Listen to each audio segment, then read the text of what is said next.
What do you get when you cross a know-it-all newspaper columnist with an awkward, unsophisticated everyman? Yeah.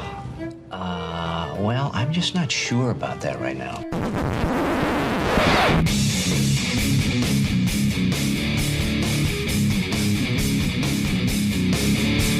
Welcome to Couch and the Rube.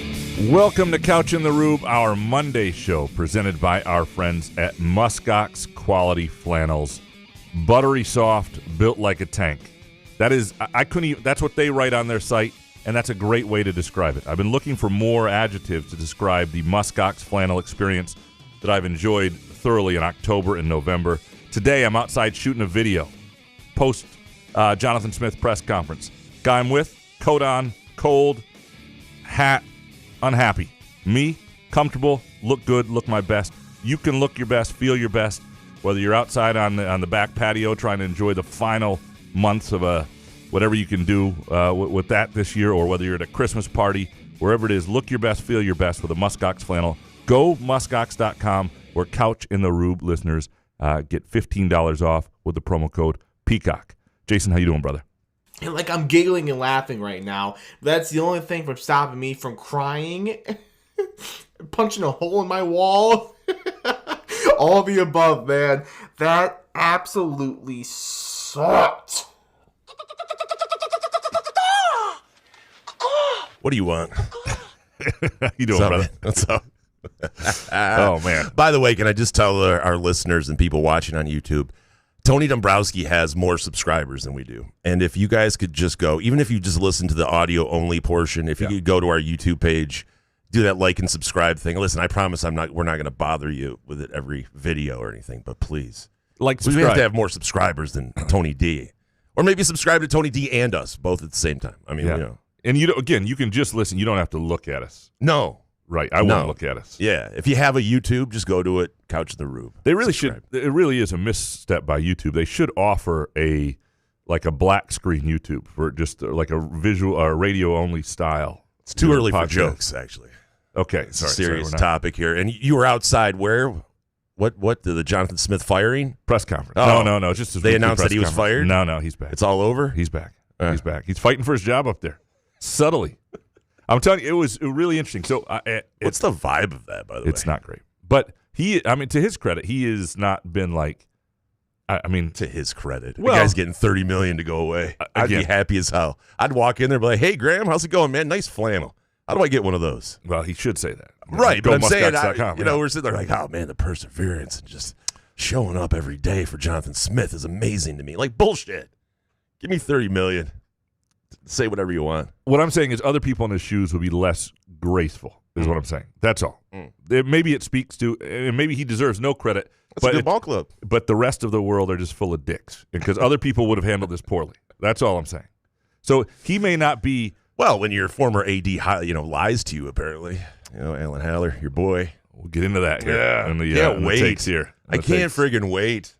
Oh, my God. What are we talking about today? Fuck. Fucking refs and, good Lord. He is fighting for his job, though. It's interesting because Dan Campbell? Well, Dan Campbell should be fighting for his job, too. We'll get into that in a minute. But what I mean, but Jonathan Smith, both on Saturday after the Penn State game, where he, for the first time, used like a timeline and needing another year. And then today he brought up the idea that two of the linemen were redshirt freshmen in another year. He keeps using this another year thing. Like he's clearly, and But what is interesting about that guys like Matt C. and Dominic are freaking out. Listen to that shit, Well, I don't think it's going to matter. You don't think he's going to talk people into coming back? If he's so good. If he can't sell Matt C. and Dominic, how do you sell? Batt? David Harns told me that he's going to come back next year. So it must be true. When did that? David did not say that. I don't know. He did not say that. Follow David, but he did not say I heard through the rumor mill that he said he was coming back. Yeah, might as well give him another year. Yeah. Well, should we just dig into these things? Fuck it. I don't care. Okay. You want to go first? You want me to? Yeah. That game yesterday. We want to blame the refs, right? And by the way, the pool reporter did talk to the ref yesterday. Saw that. Did you see the chief, the crew chief, Alex Kemp, spoke to a pool reporter? But how do I become a pool reporter? Can I do that? It seems like a great gig. You just have to go in there and you don't ask any questions whatsoever. You let a referee make a statement, and then you go, thank you very much, and then walk away. Yeah, it's ass. What does that say? It's a complete... The official observed the receiver's arm getting grabbed and restricting him from going up to make the catch. So the ball was in the air, and there was a grab on the arm, and it restricted him, and he called defensive pass. You know what else happened? Jim Joyce called... Armando Galarraga. Yeah. I mean, you called something that didn't happen, and that's the problem with the accountability of the pool report situations. They're not. It's not enough. It's one we get in a judgment call. You called something differently, but what I need to know is you've seen the film and you know you made a mistake. I need to hear that from you, and that's what should be. And as well, does that speak volumes about Chris Collinsworth? Because that's what everybody was saying. It's like even Chris Collinsworth called out the referees. Why shouldn't you be able to call out the referees if they're that bad? I understand there's a lot of bang plays, and by the way, I'm not blaming that loss last night on the referees. I just wanted to start there because NFL refs are ass. But Dan Campbell, outdoor Jared Goff is also ass, and you knew that. The stats are there, DC. I need a better explanation out of you. And when there's a better run D and a pass D, we can't beat those teams. Our offensive line is scary, complete ass, and we don't have any depth. And Brad Holmes, let me ask you a question, and maybe somebody can ask him. What do you think of what Howie Roseman and the Eagles are doing? Are you impressed by what they're doing? Because I would be, because they win ball games. Their offense is an absolute nightmare. I don't know how they wanted to give that game to us. And Graham, that's the other reason why it frustrates me so much, is Philadelphia wanted to give that game away. And Dan Campbell lost it. And Jared Goff did as well. He was terrible at, yesterday. And no one else is really talking about the, missing Sam Laporta. I think we missed Laporta. Laporta is a big piece of that offense. Yeah. And the Amon-Ra St. Brown, the drops and all that stuff. How long is Laporta out? Is it 4 weeks? Okay. He's on the IR, so he's at least out for 4 weeks. As long as it's only that, then it's But good. I mean, the next guy up, Brock Wright, blow me. Brock Wright is nowhere near Sam Laporta, right? And we're sitting there going, next man up, and this guy up, and that guy up. I just want to go and get some sort of depth. Our guys, Sewell is sitting there. He's hobbling around. Ratledge hobbling around. And Frank Ragnow absolutely fucked us. And I hope he's enjoying retirement and all that stuff. I get it. The injuries pile up and you just maybe don't feel like playing anymore. But God damn it, Frank, you absolutely fucked us. And I'm really disappointed. I got to say that loss last night is definitely a top 3.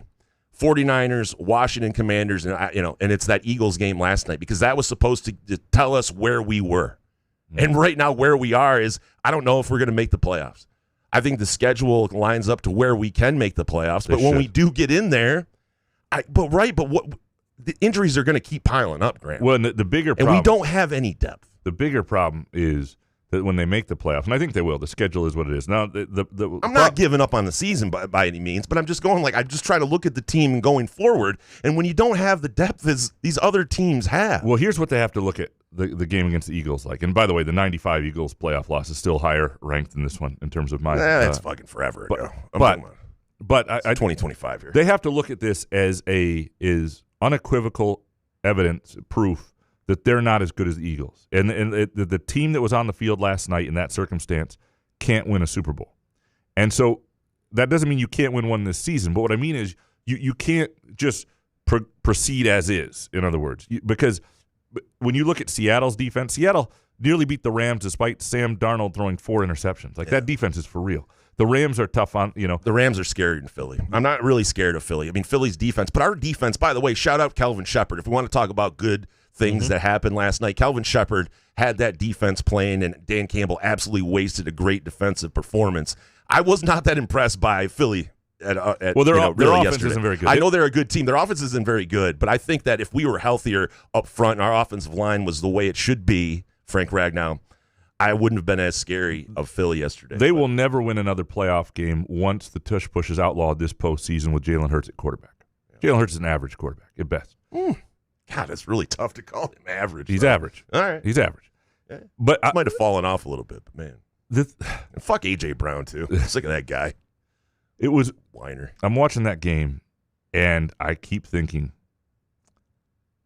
I would, and I don't know if this is your gut feeling, and Dan Campbell is the best coach in Lions history, I think. Yes. Right? Yeah, Obviously. Sure. We're going to start there. Nobody's saying This isn't a Jonathan Smith situation. Nobody's saying fire Dan Campbell. This isn't 97-1. You don't have to preface shit. We understand. Right. There is a level of this is okay. Come on, that was a shitty performance by Dan Campbell yesterday, and we're going to talk about it. We're going to move on to the Giants, but still, come on. I would prefer someone else would manage the game for the Lions in the playoffs. Now, you can call the plays. Yep.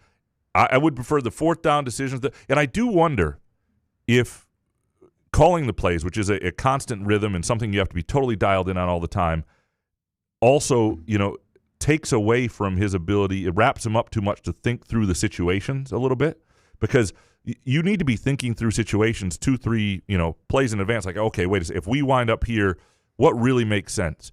And the way you're playing against that defense, this is the problem with analytics, and this is the problem with always making one decision. We are a team that goes for it on fourth down.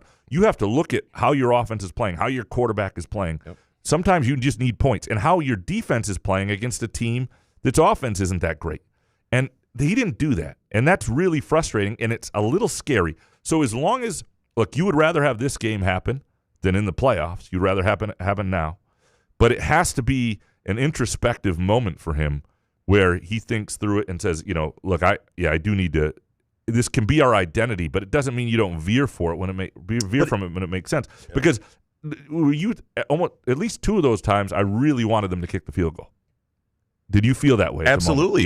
Yeah. You want to get those points when you get down there, because I know as a fan, I know Jared Goff is not good when he's under 32 degrees. Yeah. The numbers just drop off. So you need to get points when you get into those areas. And I think Dan Campbell knew that. I mean, what about before the first half when you have timeouts and there's a minute to go and you just run the clock out? I know that we were getting the ball in the second half, but what the fuck? Why didn't we try going for it? And then with 5 minutes to go, when you have 3 times, you're down 10. Now you're punting. And then now you punt. Yeah. Like what? I understand it was 4th and 10. It didn't look great, but what other choice do you have? I mean, Philly was trying to get us back into that game, and we should have. I don't even know what we would have done if the refs weren't complete ass and would have given us that ball back. I don't even know if we would have driven down and scored a touchdown, but this is what I would like for John Morton to do, because John Morton has been with he was with Gruden. Who's he else? But he's been with like great coaches, right? He's been like the number 2 offensive guy with head coaches who are calling the plays before. That's been his role. Mm-hmm. He's in a role he's familiar with. So you need that guy to be your actual. If Dan Campbell's going to call the plays, and I don't know that that's. I mean, I think you and I could have called a successful game against Washington last week, given the situation. But I'm not knocking Dan Campbell, the play caller. I'm just saying I think there's too much on his plate right now. Yes. And there's nothing wrong with that. Yeah. Right. I know a lot of head coaches call their own plays, but maybe Dan Campbell is good at being a game manager. I mean, you can still, with John Morton, have a game plan, and if you need to go, divert or talk to, Morton about it, but why not let Morton call the plays? Right. And then you control the whole game. No, I don't know. It just seems like it hasn't worked. So why not? I mean, I don't know. Yeah, like you said, with the Commanders game, I mean, Morton probably could have come back and had a decent game calling that game. But I just don't want to go totally out on Dan Campbell, but that was a disaster last night. And how else are you supposed to talk about it? You can't pussyfoot around it and go, Danny gets this team going. Like, I hate that stuff. So no, you forgive and forget. I love Dan Campbell more than my own father. So it doesn't, it doesn't matter in the end. He's still going to be the guy, and he's our head coach. But holy hell, last night was a fucking disaster, man.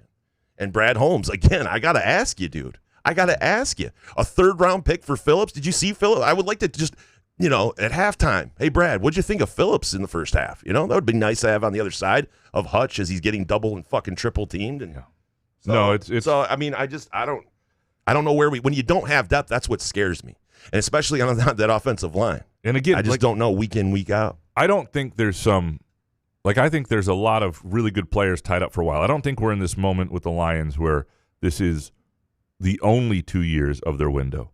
I just think might be the best 2 years of their window. And that's what's frustrating, because that it is when the contracts start to kick in, and you do have to make decisions on guys. And maybe maybe you shouldn't. I mean, look, right now Jameson Williams looks like their best weapon a lot, but you do have to make decisions on guys, and there is a cost for that. And I'll say this to Jared Goff, and I've said this before, and this is where I'm not wrong. If you are going to take $55 million, if you're going to do the NFL quarterback salary structure is messed up, because it's whoever next gets the highest deal or near the top contract. It's not actually tiered based on ability, because if you were to do that and the top guy was making 60, Jared Goff should be making 40. right? And there should be 15 more million available. But Jared Goff takes what's offered, and I don't blame him for that. But when you do that, Frank Ragnow gets to retire. You get to have no depth on the offensive line. You have to be great. You took Josh Allen money. Your ass better be Josh Allen. If it's not, then you are a part of the problem, and you need to own that every single time. You take the Josh Allen money, you have to be Josh Allen. If I were him, and you've made a ton of money when you weren't even that good because you were a first-round, a number 1 overall pick, I would have had the self-awareness. And you don't even live in California anymore, right? It costs a lot less to live in Michigan. Like, just take 40. 40 million is 55 million California money. Take 40 Michigan money. Take 40 million and be that self-aware. Allow yourself to have more help.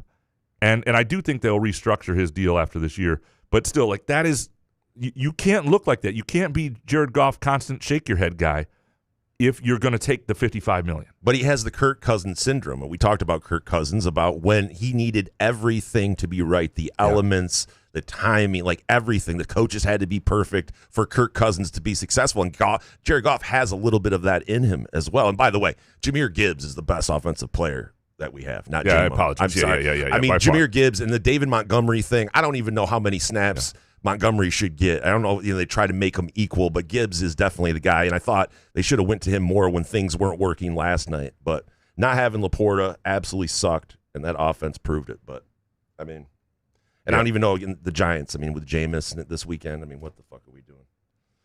Anyway. Oh, my God, it's exhausting. Now what? Jonathan Smith, yay. What's better news here? What? No.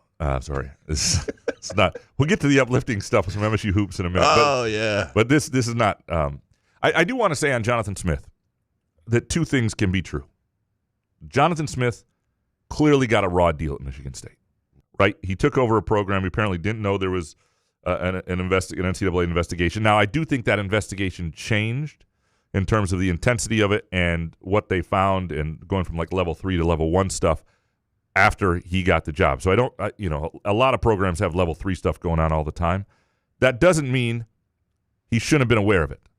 And if Alan Haller did not share that, first of all, Jonathan Smith needs a new agent, because the agent should ask that. That's a pretty basic question, right? You just fired a coach who got fired for doing things that were inappropriate, right? Mm-hmm. That's who you're replacing. That should be a pretty basic question. And in his contract, the language... we don't have enough time for all of that. The language is basically like, it doesn't matter if we're on probation, you get nothing. Whereas that's not what Mel Tucker's contract. Mel Tucker's contract had all sorts of stipulations about extended years if things went wrong, whatever. The contracts are different too. Like Jonathan Smith, maybe he didn't know. Maybe this was something that maybe he forgot. And I do need to talk to Alan Haller about this, and Haller needs to frankly answer for that. It does not seem... what was actually going on at the time of the hiring of Jonathan Smith, in terms of where the self-reporting stuff was, did not seem like a serious violation. It did not seem something like you were going to see vacated wins and these sort of consequences. And certainly, what you couldn't foresee at that point was the idea that, the NCAA was going to wait until January of 2025 to retroactively make a guy ineligible. That stuff, that's ass. That's shit from the NCAA. The NCAA, I mean, seriously, this is where Michigan State, I would be stronger in language. I would, because the penalty's been dropped. You've been hit with. It's going to help you probably in your settlement with Mel Tucker. It's a lot less money than Michigan got. It's not a lot of, people look at the vacated wins. There are a lot of people around MSU and around even the Michigan side of things who can see the difference between $30 million and less than $1 million in terms of the finances of the penalties, and see the difference for MSU that matters. But at this point, if I were MSU, I would tell them to kindly fuck off. Is there a kindly way you can do it? I would use the word kindly. Oh, kindly fuck off. Yeah, because that is shit. And if it takes you that long, to me, it's sort of like when you're playing pickup basketball, and you foul somebody, but they take 3 more steps to try to score and then call it, and you go late call. There is a in pickup ball you don't get that foul. The NCAA should have a certain amount of time. You can't retroactively somebody they didn't mean to play an ineligible player. They went 5-7 with that ineligible player. This was not malice, and the absence of malice. You cannot. that has to weigh into things. And beyond that, you're talking about, and I understand Michigan State broke the rules, but you're talking about amount of money that is would not help you sign any recruit of any level today. You know, you're talking about like $11,000. You know, just what are we doing here? But if I were at Michigan State right now, I would use the word kindly, and I would say kindly fuck off. And because it's crap. Say now, we're keeping the vacated wins. Yeah, I would certainly keep him in my record stupid. books. I would keep him in the record books. Yeah, I mean, at some point, somebody's just going to tell the NCAA, you don't get to decide this. Sort of like Michigan. Right. That's green. Go so, bad. But two things can be true. Jonathan Smith got a raw deal, and it's also not going to work with him at MSU. Those two things can both exist. And you can feel, you can understand that it was a raw deal, and you can think Michigan State should really work hard to make sure the next person doesn't get a raw deal. Like this is not the way you want to treat a coach coming in. This is not the tenure you want them to have. This is not the amount of time you want to give them. But at this point, there just isn't. They need to change the energy in the program. And this isn't about the sideline energy of Jonathan Smith. I'm talking about just the energy around the program. It's not good. What coach can do that? Well, a lot of coaches. You come in with a different level of fire, and you come in with, you have to bring hope. Like right now, if I saw there was any way for Jonathan Smith to be successful at MSU long term, if I thought this is the path, like really it is just a year of development. Like this offensive line, if they're healthy and the guys, if they can just get a little bit of help here financially and sign a couple defensive linemen, like they really aren't that far away. Quarterback back, they get Nick Marsh back, things like that. If you could make that argument, and boy, if they could be a 7 or 8 win team next year and people just feel good, and then they're off and running. If I could see that on the horizon, see that possibility, I would make the argument for him because it has been just 2 years. He is a good guy. He is the type of person you want representing your program, and he did get a raw deal.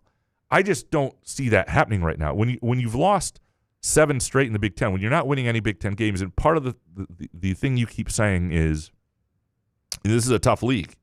You know, no shit. Michigan State's been playing in it for like 70 years.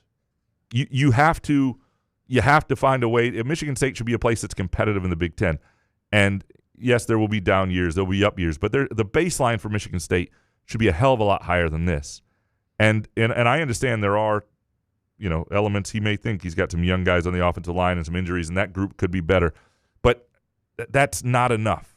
I think at this point, if it's not going to go well at Iowa, and granted, look, Aiden Childs, the guy they hitched their wagons to, isn't playing right now, and Nick Marsh is barely playing right now. And I'm not saying Nick Marsh has quit on anything. He's out there playing. Why would he want to play? Playing a college football game, but he is a little bit of alligator arms on that one over the. And I don't blame him. Like he's not a guy who's going to the NFL this year.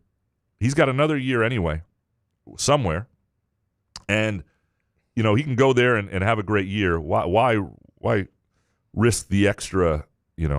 All out in this. And again, I'm not saying. I am always very careful with guys who are in a college football game because college football is hard and it's physical, and these guys get hit. And I'm very careful to use the idea that somebody's not trying. You can't play this game and not try. It doesn't work that way. The guys who aren't trying take themselves out of it. They're on the injury report. They don't play. If you're out there on the field, but the other problem is. But you're also not going to go over the middle and take a hit for no reason. And you can't have a situation where Nick Marsh and Amari Cooper have 5 catches total, right? That just can't be where you're at. And so you've got coaching situations just in the actual game of it that just hasn't gotten better. The team is the offense. You're an offensive head coach. The offense has gotten worse. The defense has gotten better. I could give them credit, and they keep fighting. And nobody's saying anybody's quit, but that can't be your bar. That can't be your standard either. And so two things could be true: that what happened to Jonathan Smith at Michigan State should not be the way you treat, hire, or fund, support a head coach. This was bullshit by a lot of things at MSU, from the donors base to Matt C., who was out too quickly. I've got friends who didn't like his personality initially. Well, a lot of people don't like your fucking personalities. People don't like my personality. Fuck your personality. It's about winning. Support the guy. But all that can be true. and it cannot be a fit, and there cannot be evidence that it's going to get better to the point that it's ever going to work. And if I thought a year from now it made a lot of sense to keep, there might be progress, I would tell you, and I would make that argument. And for a long time, I thought there was a chance. And I don't think he's a bad coach necessarily. I hope at 45 years old, I think he still is, or 46, whatever it is, he'll get another chance at some point. Hope he has great success. I think there are some good coaches on that staff. I think the situation in MSU has not helped, certainly, but they have not proven to warrant more time, as little time as they. But let me ask you, what kind of coach can come in here? I mean, especially looking at all the past stuff that's happened in the past 5 years, and want to sign up for this. I mean, what kind of coach are they going to be able to hire? That's my question. It's still. We want to say Franklin and all the big names, but really, are the big names going to look at this job and go, I think the university has their shit together, and I want to come there and win games. I don't know if what you do have now is you have a relatively new president and a relatively new athletic director. So you'd be hired by people who look like they're going to be in place. Now, that said, I think Jonathan Smith thought Alan Haller was going to be in place. And I am a proponent of, I know a lot of people come into jobs for 3-4 years, fix it and leave and all that stuff. I don't, presidents and ADs of colleges, you either sign up for 8 years or you don't make any big decisions, to me. And I'm not saying you can't be fired before then, but you can't go take another presidency or another AD job if because then it creates instability. I would put that in contracts. You want to go run a Fortune 500 company, go do it. You are not taking over another university if you do less than 8 years at this university, or you're not, or there are certain decisions we will not allow you to make on your own, because then you're creating instability by leaving. So, but the idea is these guys are, the guys hiring you to be the guys who are your bosses, and the other side of that is Michigan State is still, even if it's a dumpster fire right now, a top 30 job in college football. There just aren't that many of them. It's in one of the two leagues that has the most resources and the most going for it. It's a place where it has won in the last decade. You can do it, and it's just not that awful a job if you get the right person and you get the right energy and you get people moving in the right direction. It can be a prickly place, it can be a tricky spot, but it's not necessarily awful job. And I think people see that, and I think there aren't that many of these jobs out there. So they'll be able to get somebody good. It'll be identifying the right person. And I wish I could say that I thought another year of Jonathan Smith and Jonathan Smith could still be that guy, because I don't think he's necessarily a bad coach. But when people are this out on you, a fan base, the most reasonable fan, I mean, there are exceptions. We may have a few hot takes from our listeners today. I get emails all the time from people who think this guy is not deserves more time. I just ran into a guy getting coffee 20 minutes before the show who thought Jonathan Smith deserved another year. Why didn't you bring him in here? I thought about it. Yeah.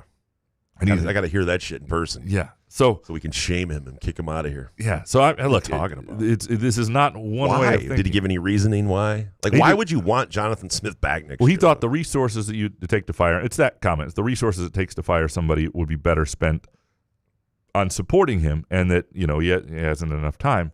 And those are valid points. If Michigan State could generate the resources, I just think when you talk about a fan base and donor base that doesn't seem enthusiastic, that's what you need right now. You need enthusiasm, and you need somebody who can generate enthusiasm. And selling yourself and selling your program to your own community is part of the job now. It really is, and it's always been a little part of the job, but it's a bigger part of the job than ever. And you got to get somebody who can do that, or you have to come in and win a lot of games. Yeah, because you don't have to do that if you come in and win 11 games. You don't have to go kiss babies and shake hands and all that bullshit you don't want to do. But you have to win games. Curt Cignetti didn't get a job until he was in his 60s at a place like Indiana. And then it was only Indiana. Think about that. Indiana now is a good football program, but think about getting the Indiana job. Because he was viewed as kind of a prick. That was part of the problem he had. And he is kind of a prick. I'm not saying he's not nice to his family. I'm not saying he's good. But he comes across a certain way, and I think he can be that. Nick Saban was such a nice guy. Well, yeah, again, right. Some of this, there are ways to win. And I'm not saying Jonathan Smith, the Jonathan Smith way can't work. It just hasn't worked at MSU, and it's very hard to see a path forward. And I think it's a matter of time at this point. Do you have another take? I don't, but please tell me that Tom Izzo is going to cover 5.5 tomorrow at Madison Square Garden. I don't know. And win this game. I don't know. Come on, Tom. Kentucky's need it. Without their point guard. They had one real bad defensive performance, I thought, against Louisville, who looks really good, and it was on the road. And they've got a load of talent, very expensive roster. But I tend to think I think I picked the Michigan State to lose by 7. I think it'll be a competitive game. I just think Kentucky's got a little more than they do right now, and I think this will be a little tougher deal than Arkansas, and MSU's going to have to figure out that 2-guard position before they can win a game like this. Don't coach my team. I do want to give one more take on Michigan State basketball and the happier time. Bull in a china closet. So Izzo lands his best recruiting class since 2016. The urinal or portal. And he does it in an era where it costs money to land recruits, right? My understanding is he was not the highest bidder for these guys. They were in the ballpark. There wasn't like these guys are not poor, right? But something was pointed out to me, sort of conversations with him and other people, that I don't think Michigan State basketball, with freshmen especially, should ever be the highest bidder, should ever want to be the highest bidder. If they wind up being the highest bidder, that's fine, but should ever make it about money. Because if you're trying to keep a guy for 4 years or 3 years or 2 years, however long their college career is going to be, and you don't want them in the transfer portal in an age when they can transfer all the time, their initial decision can't be about finances. If their initial thing is how much money can I get right away, then every year it's going to be about trying to keep them based on a somebody's going to come in. Like, to me, you want to be in the ballpark, and then you want everything else to work for you. And I think that's the one advantage MSU really has right now is they have Tom Izzo. Most people don't have this sort of, last of the Mohicans legend type person that still working his ass off. And I think that is, it's a great place to be where you don't have to be the highest bidder because you've got other things working for you. But I think they also shouldn't want to be the highest bidder with freshmen, and they weren't in this situation. Again, these guys, they weren't cheap on them. I think they made it, they lost, was it Darius Adams, they lost to Maryland. I think the financial difference between what they were willing to pay over the summer for him was significant. But I think that was a decision they made, and maybe one that bites them. But I think in this case, they're playing in the same sandbox. But I just think that's an important thing. And Izzo, when he was asked about recruiting high school kids versus transfers, he said something that was important. He said, I still have to enjoy my job. Whether this works or not will be interesting, because if he is able to keep culture and guys who stay year over year, and you have enough veterans who've been around when these high school kids come in, and you're not relying on them to be, the way you were relying on that 2016 class initially, then this can work. But for him, not recruiting the high school ranks, replacing your roster constantly with just transfers, he has no interest in it. And so I think people have to just, and I think people are okay with that too. But that's going to have to be the way it is for him to enjoy his job at a certain level. And I don't think that's necessarily a bad thing. So is it the Tom Izzo difference? Is that what you're claiming? That between if Maryland's offering more money and Michigan State's offering a little bit lower, but you're getting the Tom Izzo experience, right? It's not just the experience; it's the proven track record. It's playing for Izzo. Or is there like a deal with a car dealership we don't know about, and you get like a Lamborghini? I don't think that's it. I think it's playing. I think there's a certain amount of money where if so say, and I do not have the figures on these kids, so I'm just ballparking, But say somebody offered, and these guys do cost less than transfers to some degree, which is another reason to go this route. But say, Ethan Taylor, and I'm not sure what he got, was being offered, $1.5 million from somebody. Wow. I'm not saying that's right. Oh. Okay. Oh. And Michigan State's offering, 1.2 or $1 million. It's still really good money. And if you're, that's crazy. And that's enough money that if you're a guy like that and you have the right parents and the right background and all that, you're thinking that's a lot of money. That's more money than I have now, and I'm looking to go to the place that's best for me and develop over time, and not go to a place that may have instability that's just trying to, there may be programs that offer the most, like Kentucky, that have a really good situation that's got stability. I'm not saying it's not always a situation where you can wind up in a great spot and have the most money. I'm just saying if you're Michigan State, that shouldn't be your worry, and I don't think it should be something you aspire to be, because ultimately the reason you want those kids to choose you in this day and age to try to keep them year over year should be a little something more than just the most money. If it's just the most money, you're not probably going to keep that kid long term, and it's going to be wind up being a situation where you lose a Trey Holloman. And I'm not saying Trey Holloman was only leaving for that, but what I mean is you lose a kid that you don't expect to lose, and it hurts you the next year. And that's what you're trying to avoid as you build year over year. You ready to dig into these listener takes? Really quick, I just have a question. It's really not a take. Last night, I was watching the coach interviews. And by the way, I think Melissa Stark's great. She's been doing it since the early 2000s, right? So it's not really against her. But let me ask you this. Let's say they all of a sudden stop doing the coach interviews out of halftime, out of the quarters and everything. How long would it take before some person was like, man, I really miss those coach interviews out of the halftime and out of the first and third quarter? Anyone? At least. Would anyone care? They're the worst interviews, and the coaches hate doing them. You don't get anything out of them. I feel bad for the sideline person for having to try to, it's like, oh, you only scored 6 points, Dan, in the first half. How do you build off of that? You know what? I don't know. I'm always amazed by is there are kids going through school right now whose goal is to be a sideline reporter. Like, what is fascinating? That? Dude, I watch local news, and I watch these young people like on local news, and I'm like, I cannot believe young people still want to be on local news. I'm sure it's a stepping stone. You don't want to stay at Channel 6 forever, right? But it just fascinates me that young people want to do it still. Yeah. And some of I've done enough television stuff, even in college, in terms of the process that they go through to enjoy or to understand some of the enjoyment out of it. Like, I understand it's not always just about, hey, I'm on TV. Like, some of the actual process of putting together a news package and going out and covering and talking to people and doing that on camera is a lot of fun. I'm not. Well, it used to be when you were a reporter, you had a camera person, you were making an actual livable wage. Yeah. Now I can't imagine. You got to do everything by yourself, and there's like not even a livable wage. Once you start to move up in TV, you make pretty good money. Yeah, but even down in Detroit, like reporters would make six figures. Now I don't know what they're making, but it's TV all money is still TV money. It's still the good TV money. But yeah, no, you're right. You know how long it would take? As long as it took for somebody to mention that we weren't doing the Couch and the Roo Pick'em contest, which was like 8 weeks into the season. Nobody missed it. There you go. See, nobody missed it. See, it works for our show. Why can't we do it? Hey. Nobody missed it. By the way, what was the most entertaining thing you saw this weekend that wasn't depressing? What would you say? Oh my God. Oh man. I don't think. Oh man, everything was depressing, dude. Everything was depressing. I watched the state game. That was depressing. I had to watch the Bears win and then dance around the fucking living room. Oh, that was depressing. That is depressing. Yeah. And then, fuck Ben Johnson. Yeah, dude, nothing happened great though. Okay. What happened this weekend? The Michigan State thing, Well, so here's vacated wins. Here's a pitch for Xfinity. Xfinity. Erase those out of my brain. Here's a pitch for Xfinity. If you're going to be depressed watching a full Sunday and Saturday of football, you might as well do it at less cost, right?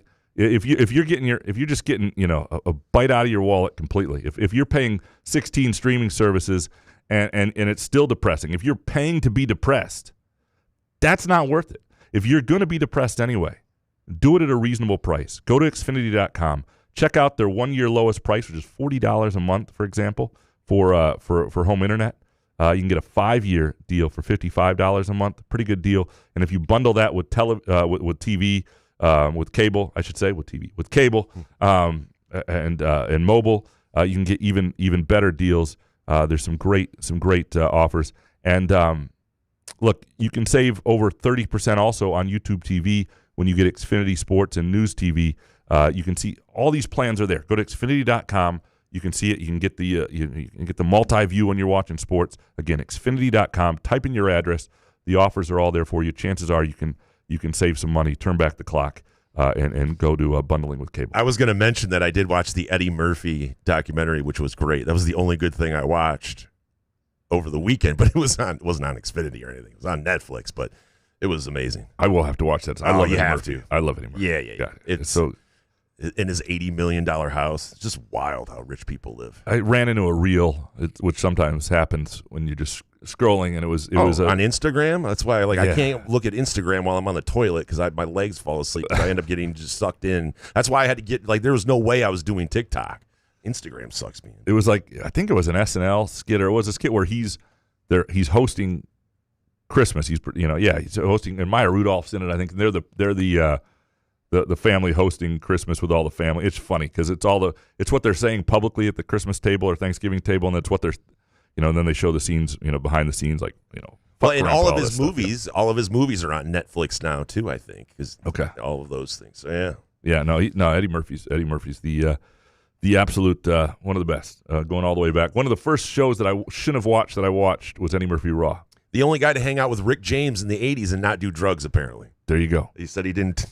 When those people came in, he left. And I'm like, how is that possible? It's like the Michael Jordan of comedy. Wow, that's amazing. Yeah. All right, let's dig into these takes. All right, Spartan 18770 up first. Number 1, we suspended players in the tunnel incident when we didn't have to. 2, we gladly accepted a ChatGPT written apology from CMU. 3, we helped the NCAA formulate restrictions on this program. Jonathan Smith is the perfect fit for MSU. #, one more year. I see. Is that who you ran into? Jonathan Spartan 18? No, Spartan 18770. No, I didn't. No, I didn't know. No, I think there's some sarcasm here. Yeah, look, it's. Again, the kindly F off would be the way I would play this right now. I would at least have that approach if I were. It's just so weird to see you like flabbergasted and like reading your stuff. It's like you don't know what to say anymore.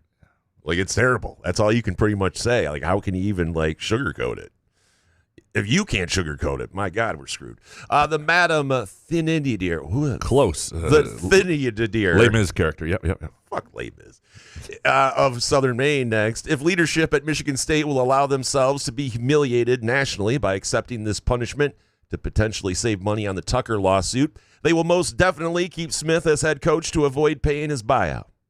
Cuck, the word most commonly associated with MSU now.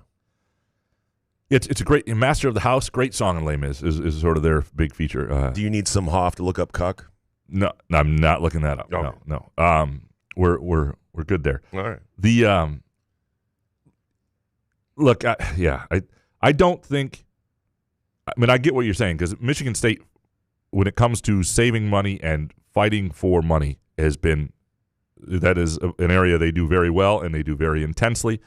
And not always have I thought it's been for the best. I mean, there was some stuff going back to the, Nassar survivors. That was a little messy. That I didn't love what MSU was doing.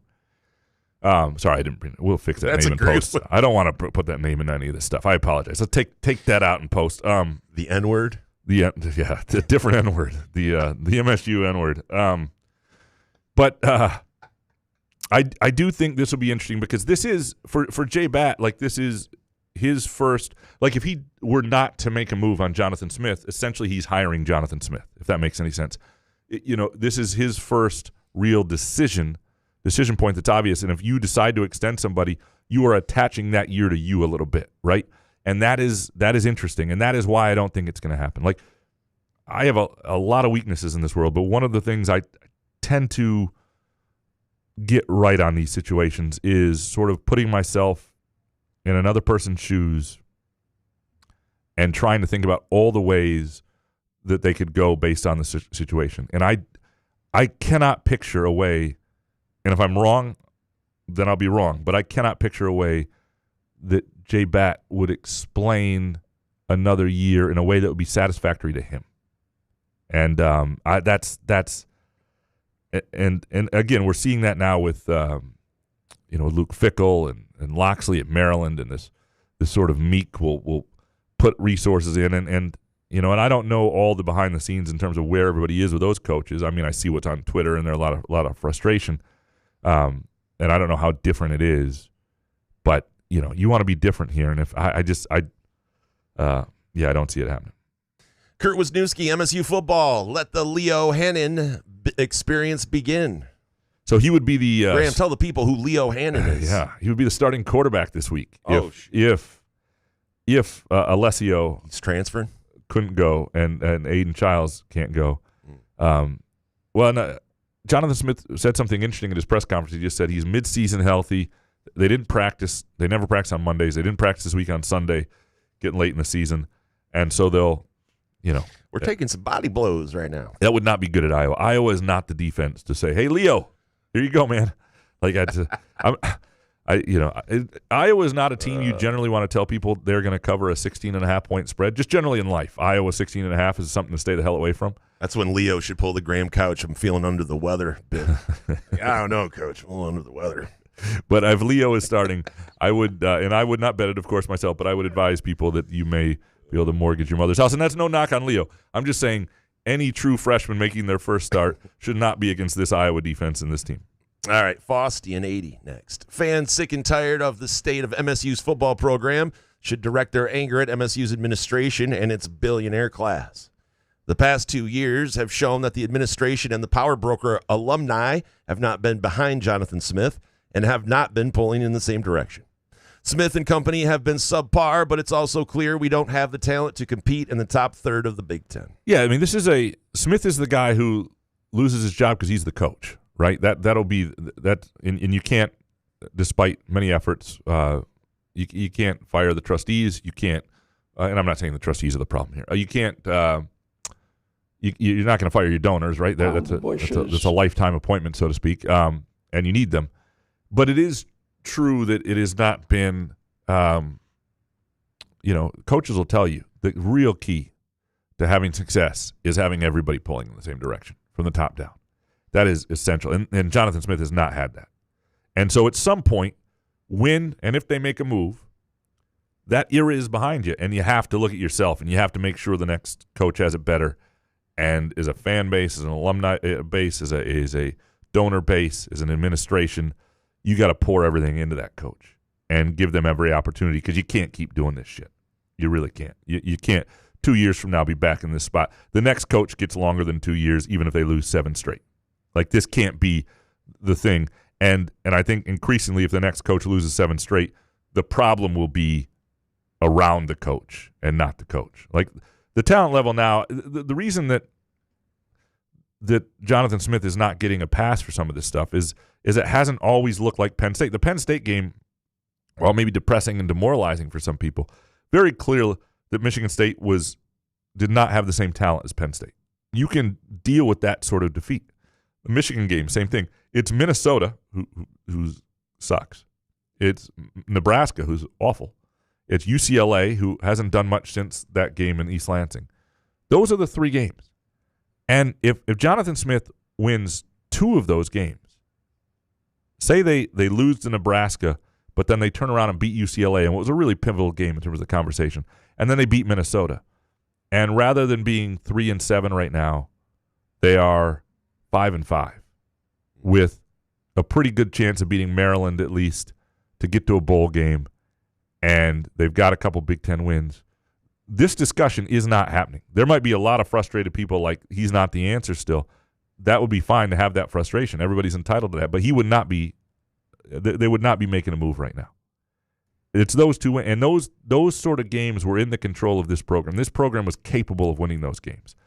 We are just not seeing this program look good in games they're capable of looking good in. This goes back to Purdue, the win. The last time they won a game in the Big Ten was Purdue last year, and the way that second half looked. And then Rutgers, and obviously Boston College has had a awful year, but that win looked less and less impressive, over time. And it's just week by week. Oh my goodness, yeah. Man.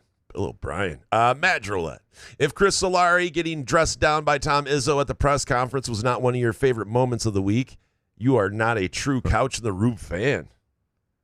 I will. I will go in the China closet. I will. So anyway, yeah, that was wild. I didn't see. So I missed Thursday night's game. I just wrote quick takes from home because I wasn't feeling well. But I did. I've seen Solari dressed down a lot by Izzo over time, because it tends to happen for a couple reasons. Well, this is you. Don't coach my team. I mean, that's like the ultimate. That's a number 1 seed right there. 100%. And sometimes you want that because it creates great. I remember when I used to cover Steve Hawkins at Western Michigan, and I was like it was like me and a radio guy and some student media a lot. Maybe the Battle Creek Inquirer would be there. Not a lot of us in the post game. So I would ask, 80% of the questions. And there were times I went in there knowing what buttons to push to get a response that would be a great quote that would piss him off, and he would know it. You know what I mean? Couch, the button pusher. The button pusher. People love button pushers. Yeah, why not? Yeah. They look forward to those people showing up. That's not why Solari gets dressed down, though. Solari gets dressed down for two reasons. One, he likes to ask an early question before Izzo's done getting off his chest what he wants to get off his chest. And that's the thing you have to understand about Izzo. Until he's done saying what he wants to say, don't ask a question. Because he's not even going to answer your question. He's just going to keep talking about the other stuff. And so you gotta wait long enough to do that. And then you got to understand what kind of mood he's in. If he's in a contrarian mood, then you gotta play chess here. You got to ask something the opposite of what you're thinking, because then he'll do the opposite. But Solari, it's sometimes the... Damn, just trying to talk ball. I didn't know you needed all of these like inside things. It's amazing. And Solari sometimes the phrasing of his questions, the framing of them, I should say, leads Izzo to it lends itself to this happen. And the other thing that happens is Izzo is really good with like a student reporter. If a student reporter asks the same question that Solari or I asked, great question. Great question. Yeah. Yep. If Solari asks it, it's like, you dumb shit. Like it's just, and I respect Izzo for that. What am I supposed to do? Hug them? Love them? Yeah. It was the best. Spartholomew next. Lions are at best the 6th or 7th best team in the NFC. Just fast forward to the wild card weekend if we're even there. And bonus. MSU's coaching staff should hand out even more impermissible benefits to millionaire what? Oh, Millie V. Millie V? Milojevic. Oh, Millie V. Yeah. For continuing to send him out to die in a game that was out of reach. Millie V. We'll see if that sticks. Millie V. I like it. If Alessio comes back to Michigan State and winds up being the starting quarterback for any length of time, I do think Millie V has a chance. It's a good nickname. 6th or 7th best team, the Lions in the NFC. No. I'm not ready to give up after that game last night. I'm not just willing to give up. I mean, obviously, if that season ended today, BS, would you be in the playoffs, of course. But I got to see this play out further before I just go, windows closed, we're done, I'm out, packing up my Lion shit. Let me go through some teams. Are the Eagles better than the Lions right now? I mean, right now, sure. Yeah, okay. Yeah. Are the Packers? No. Are the Bears? No. The Bucks? No. The Rams? Yes. The Seahawks? Sam Darnold, no. Maybe. Okay. No. So Sam Darnold is Sam Darnold. So right now you have the Lions 3rd. Yeah. And I don't think you can say the Lions are any worse than 5th, really. Like you if you wanted to debate the Packers, who don't look very good either, and maybe the but they're dealing with injuries too. Yeah, and the start Seahawks. Malik Willis at quarterback. I mean, yeah. So although he won 3 games last year, I was told. I would go a little further. I would put the Seahawks ahead of the Lions despite Sam Darnold, because I don't trust Goff any more than Darnold right now. That's the problem. But we saw Darnold last year. Everybody was blowing Darnold last year, and then he got to the wild card and was like, "Oh yeah, there's Sam Darnold." Yeah, and he does the same thing this year, and he's like, anyway. Ben Chulik next. This isn't the same offense as the past few years. Campbell and us fans have to recognize this. Our offense hummed beautifully because we had an elite offensive line. Without Ragnow and Zietler, it's above average at best. I don't know how Brad Holmes addresses this moving forward. And bonus, Pistons might regret not finding a middle ground when negotiating an extension with Jalen Duren. He looks on pace for a max deal. So these are really good from Ben. These are either the Xfinity hot take of the day or the Muskox hot take of the day, wherever you want to go with that. By the way,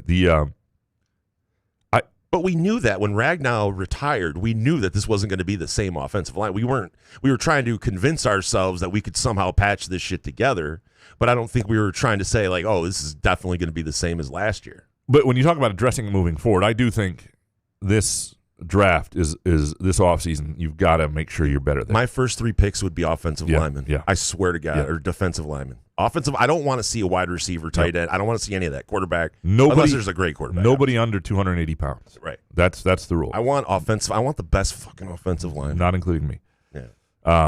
You're above 280? No, I'm below 280. I'm just at one point. What's the heaviest you've ever been in your life? 260. I can only get up to 2. I mean, because that way is a panic button. When I've been up to 260. What do you think my heaviest weight was ever?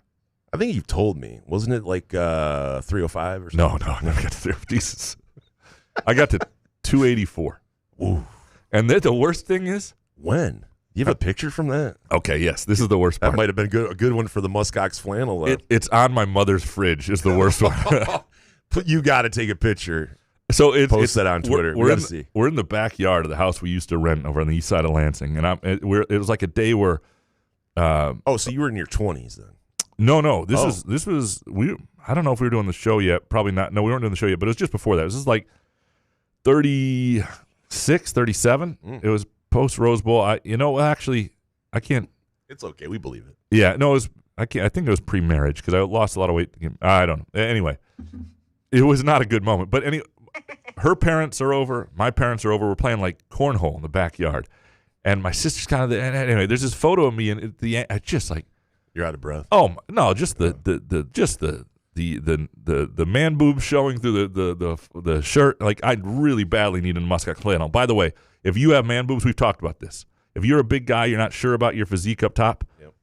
Muskox flannel will take care of that. Go muskox.com, Peacock for $15 off your muskox purchase. Peacock. Lots of great new offerings there too. I'm telling you, it's they will take care of that. But so yeah, it's a bad picture, and it's just on my mom's fridge, and every time I see it, I'm like, oh god, your mom did that on purpose. 284, and then the worst one was that same year.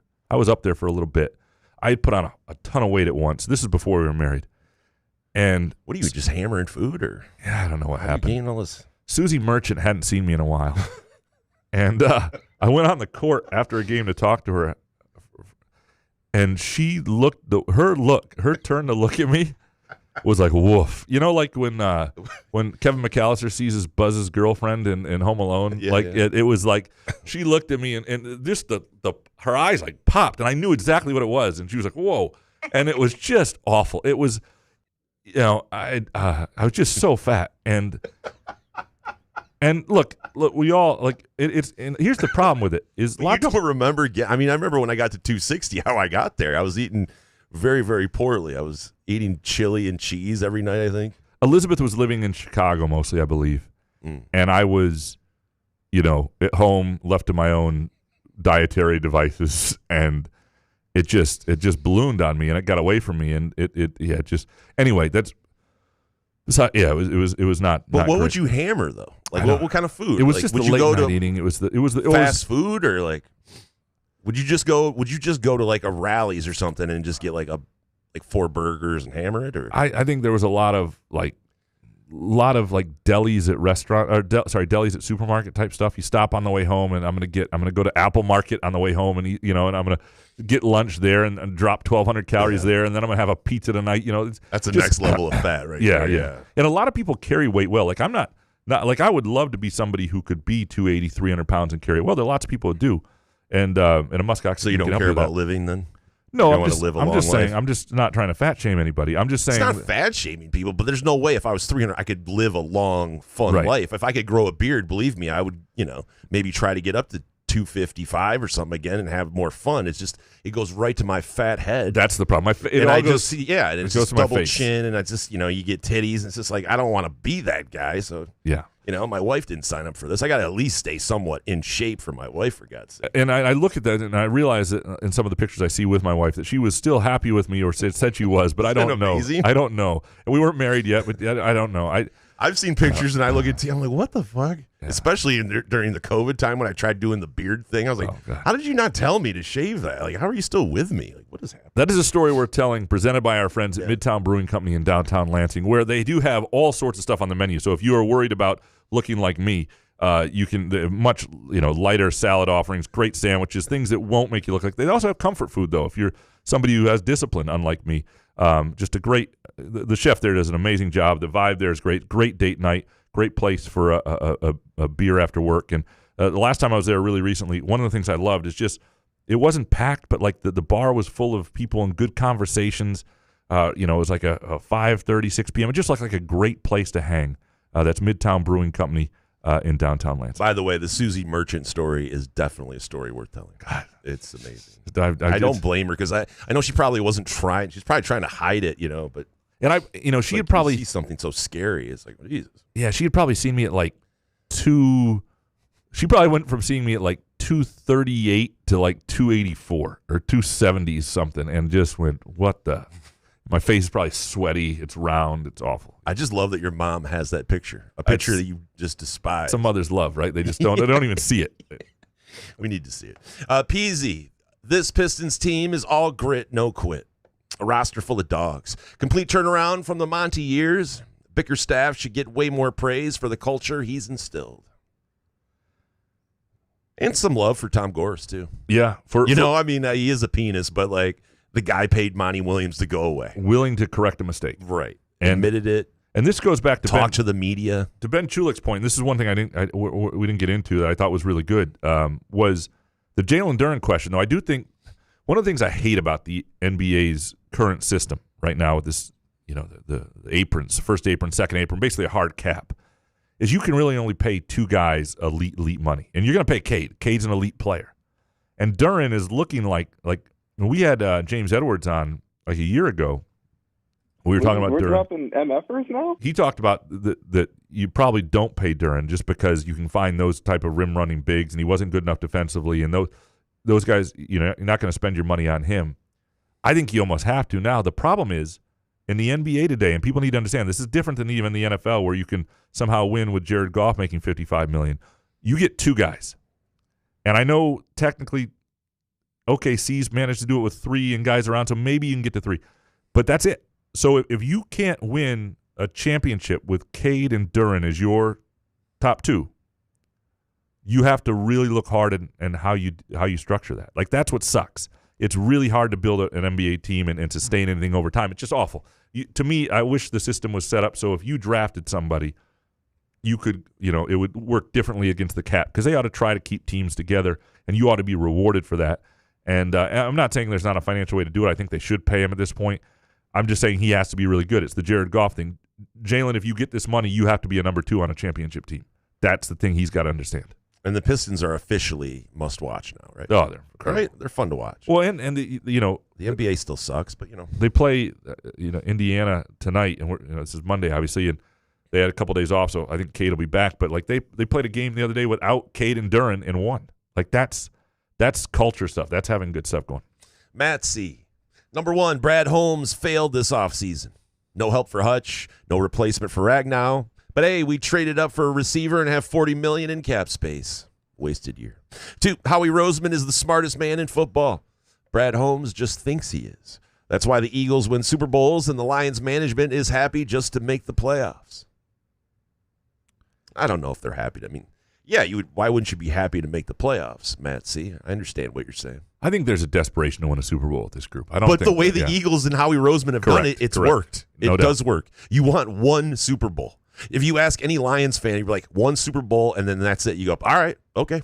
And it's not like it'd be one thing if the Eagles had the Josh Allen type or the Matt Stafford or whoever or Mahomes. What they also have a limited, flawed quarterback who's making a lot of money, and they've still been able to do it around there. So it's almost, and I understand they're different quarterbacks. And in the NFL, you can take a risk like we've talked about and get rid of these guys. If they come in and they're a problem, a cancer in the locker room, you can kick them to the curb without, with very little cap hit. So why not bring some of these guys in? It's just, I think Dan Campbell and Brad Holmes are just our guys. And I get that. It's awesome to watch the team. I mean, Jack Campbell, by the way, I didn't mention Jack Campbell. He just seems like he's at another level this year. I'm happy with Jack Campbell, but shout out defense. Anyway, Ryan Schultz next. I get that with competent coaching, we should reasonably expect a 7-5 floor from MSU.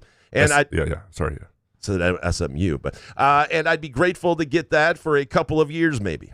But ultimately, this is about competing for championships, and that is never happening at MSU unless the top donors shell out millions to bring in top players on the line of scrimmage.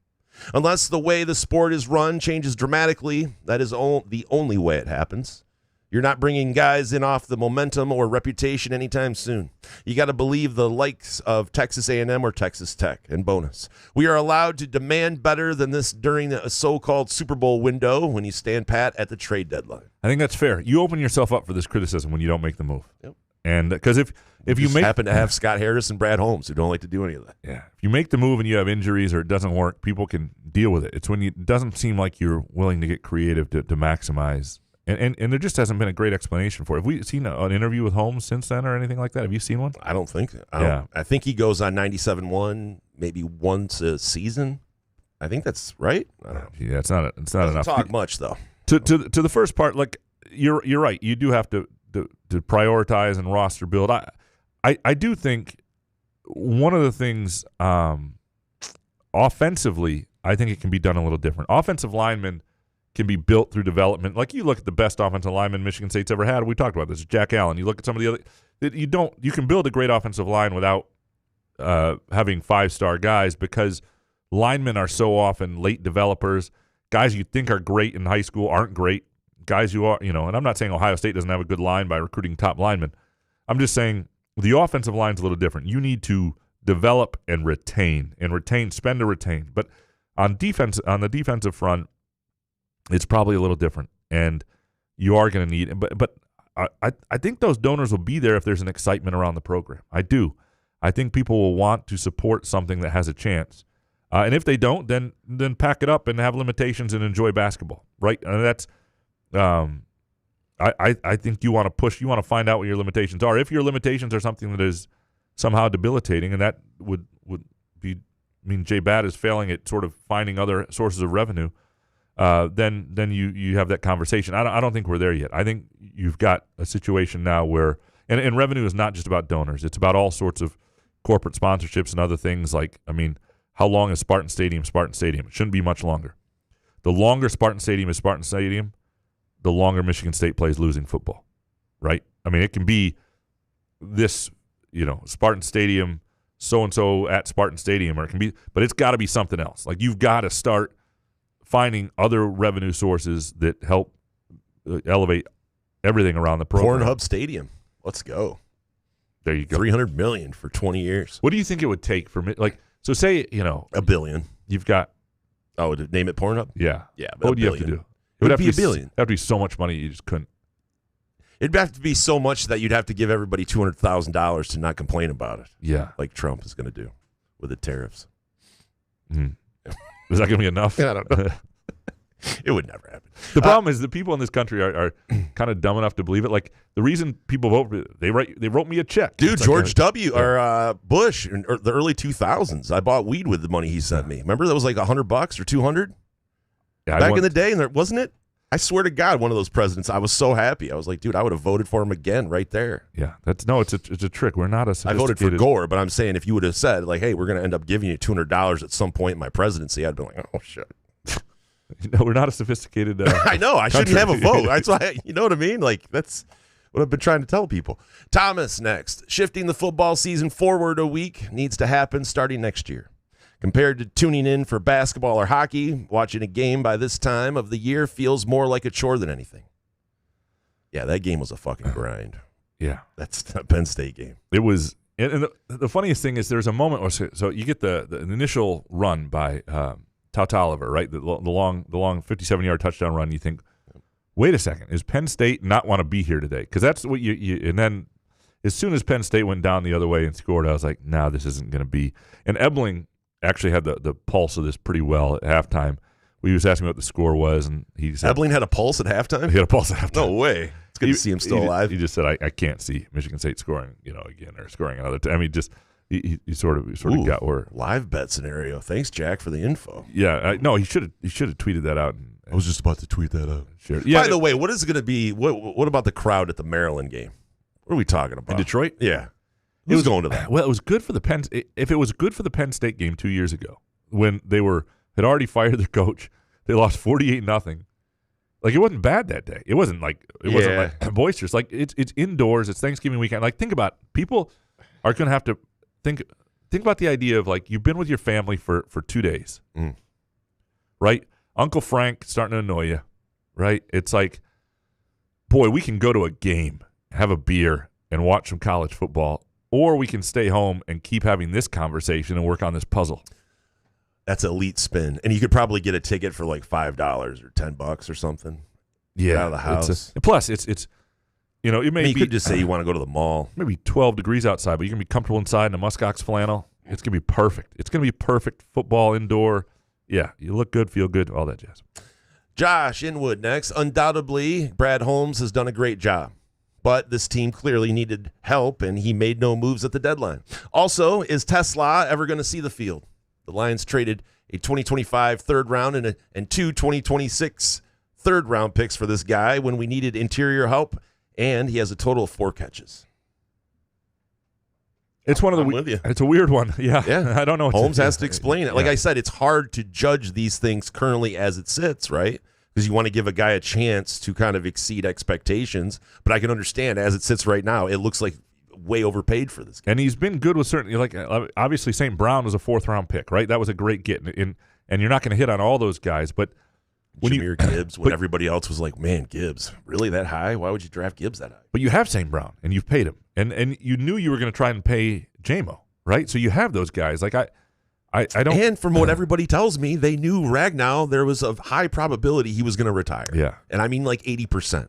So you knew you had to get some sort of interior help and a center help, or, you know.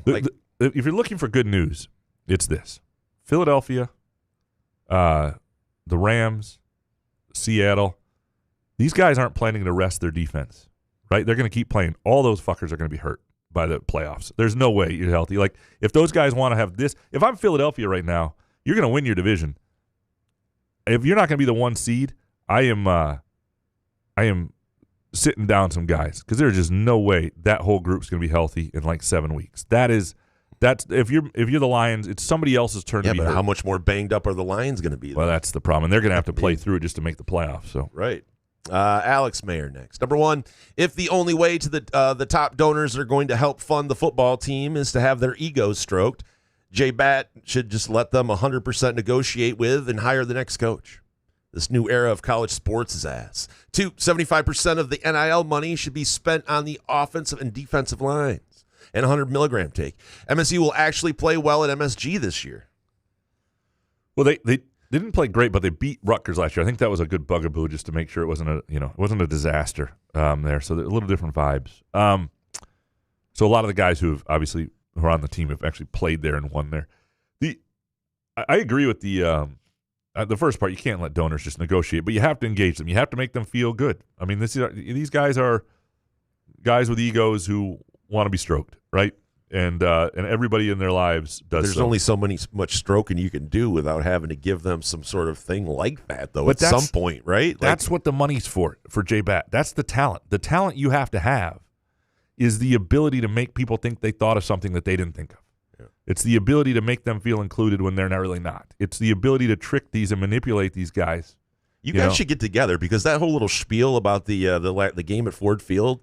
Like, like the whole little thing you had. I think you should give that to Jay Batt, because maybe he's using it already. Yeah, you're going to be sick. Come over here. A letter to Spartan fans. You're going to be so sick of your uncle. Well, I'm saying not a letter, but when you talk to people, you're like, listen, you're going to get sick of your in-laws. Come down here. Huh? I'm with you. The line of scrimmage, like if you can build there, you're always going to be able to find decent receivers in the portal. It's like the oldest football fucking thing in the world. Every football guy from 1912 and on tells you from the inside out, you build the football team. Yep. Jesus. David Jackson. The offense is a train wreck. Not once did MSU move the pocket to help blockers. It didn't help that Marsh dogged it. He should have been benched. I'm forced to wonder if Childs is even hurt. Yeah, I mean, I'm not going to question Childs, because that's questioning his character. But I do wonder if, you're getting benched and you got a little tweak. Let's throw a boot on here. Let's make sure that it's clear that I'm injured. But to Marsh, like the problem for Marsh and less Childs, because I'm not going to doubt a guy's hurt. That's not really fair if I don't have information. But what Marsh has to understand, though, is he may not be loving the situation. He may have plans to move on after this year. But he is a paid professional now. He is one of Michigan State's highest paid players. Like you play through the end of the year. You're Justin Jefferson. You're Jamison Williams. You're St. Brown. You are the same. Part of the deal now is that those guys would make way much more money than Marsh's, though. I know, but what I'm saying is the deal is when you are paid like. You have to perform through the end of the year. Now, they did target him a number of times. It didn't work, and some of it was they just had such bad pass protection. They couldn't connect anything. But, this is a guy who's considered elite, and he has not played elite in some time. And so that when you're going to get that sort of money and you're going to have that sort of tag, the criticism of that is fair.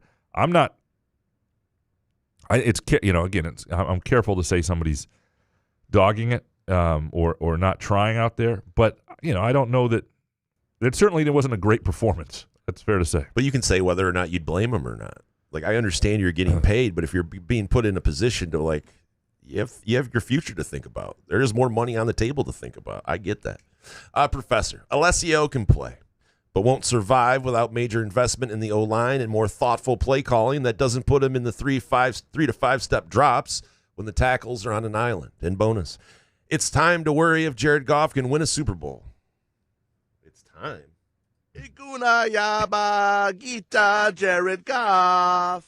I have been worrying about that. I've worried about it since 2022 when he was throwing it out of bounds on 4th and 3. And I was like, what is happening here? But then he turned the corner and made us a contender. But so here's the thing about Goff is I think everybody knows that there are circumstances he doesn't perform well in. So the question is, can you mitigate those circumstances so he doesn't have to be in them? But that's where your head coach comes in, and I don't know why Dan Campbell put him in certain positions when especially after the halftime without adjustments. And this is why I don't know that the Lions can win multiple Super Bowls with him. And again, everybody in the world would settle for one. But what I mean is, when you have a great quarterback, I'm talking, the Josh Allen, who hasn't won one either, by the way, but like Mahomes types. He looked bad at times. I mean, I know he scored 6 touchdowns, but he throws some weird. Anyway. But you think you can overcome like the idea of, okay, you build around this guy year over. You're not really building around Goff. You're building a team, and Goff is part of that team, and so you do have to have everything right, and the odds that everything's going to be right year over year are not. He doesn't elevate you that much. It's all rigged, and you have to fight the refs and Goodell and what he wants. So it's just that's why I want just give us one Super Bowl. I think they can win a Super Bowl with Jared Goff. I just think they need a year where they have some injury luck and things go right, and their offensive line is better than this. Yeah. Pig Miller leaving Alessio in after he clearly got his bell rung was an awful look for Smith. His attentiveness to what's happening on the field just seems to be off. I don't know. I don't think he. I mean, they're very careful on that stuff. I don't think he was hurt. They don't have anybody else but a true freshman at this point. I think he wanted to be in there. I mean, one of the things that Jonathan Smith talked about during his Monday press conference was the character that Alessio showed standing in there to take it on a 3rd and 18 in the second to last play of the game. Like that is, and I think that was appreciated, and I think that will. Appreciate it for Alessio. That is going to help. Like if you're Alessio. Forget this season. Well, don't forget this season. You may be a starter for 2 more weeks and you're putting things on tape. But what I mean is your future, be it at Michigan State or elsewhere. And maybe it's at Michigan State. I'm not saying he's going to go somewhere else. I'm just saying when you're talking about negotiating your next contract and having opportunities and leverage, you are a guy who has shown a knack, an ability to hang in there that not a lot of guys have. And because of that, you are going to be in demand. And so hanging in there on 3rd and 18 in the second to last play of the game, not bad for your bottom line. It isn't in the long run if you can keep yourself from being killed. Scott, you next. Effort is a bare minimum expectation. That can't be the only sign of progress at this point over last year. You're right. I mean, that's ultimately after UCLA, there was sort of this idea that Michigan State had phoned it in that day, or at least it didn't look as energized as they needed to be. Hey, man, we're taking body blows. Right, and they have fun. And I guess, I mean. We saw an ocean once. Yeah, if they had, like I said, if they had won, if they had beaten UCLA and Minnesota, even if they had had that horrible performance against Nebraska, this would be, it'd be a different. I can't wait to not talk about this team. It's going to be great. 2 weeks. And by the way, Izzo's got to love this Lions loss. And the way the Michigan State football program, it overshadows how bad Michigan State's shooting from 3. He's got to love that, right? Yeah, I mean, because it is kind of wild. They're 21%. I mean, what do we? It's not. We haven't even mentioned it one time today. We'll see. We'll see. We're trying to be positive, of course, but I'm just saying it is wild. Well, we'll get into that here momentarily. My bad. Let's take a quick break. When we come back, more football takes and time to shit on the basketball program. Yeah. I didn't mean that. Couch in the Rube, our Monday show presented by our friends at Muskox Quality Flannels. Firekeepers Online Casino and Sportsbook is the site to play from your phone, tablet, or laptop. Get in on all the football action with pre- and in-game wagering. There's showdowns every week in football that you can't miss. Plus, the college and pro hoops are red hot, and the pucks are cool. Get your first casino deposit and sports wager matched up to $500 each. Terms and conditions apply. Must be 21 or older and located in Michigan. Gambling problem? Call the Michigan Problem Gambling Helpline at 1-800-270-7117. Where else can you cheer on your team, enjoy a mouth-watering burger or savory sushi, sip on handcrafted cocktails, or one of 46 beers on tap? Take your game day or date night to Cask & Company Kitchen Bar or Front 43 Neighborhood Pub near Frandor. 2 amazing places with 1 awesome blended modern American-Asian menu. Catch the game on one of 30 60-inch TVs or stop in for the all-you-can-eat lunch buffet. Enjoy happy hour or elevate your night out at Cask & Company or Front 43 on East Saginaw in Lansing. Ever wonder how comfortable you can be and how good you can look? Put on a Muskox flannel and find out. Muskox has new arrivals for this fall, including the Caper Green Grand Flannel, which even makes couch look good. Muskox is a Detroit-based flannel company that creates soft and durable flannels made to last a lifetime. They become a great partner with Couch in the Rube, not just because they make us look good and feel good, but because they're good people too, and a socially conscious company. For every $100 purchase, $10 is donated to the Alaska Wildlife Conservation. Muskox flannels are designed with 100% cotton that is ethically sourced and double brushed for softness. Feel the quality and comfort of a Muskox flannel by ordering at gomuskox.com, where Couch in the Rube listeners can enjoy $15 off their flannel purchase with the promo code HOFF.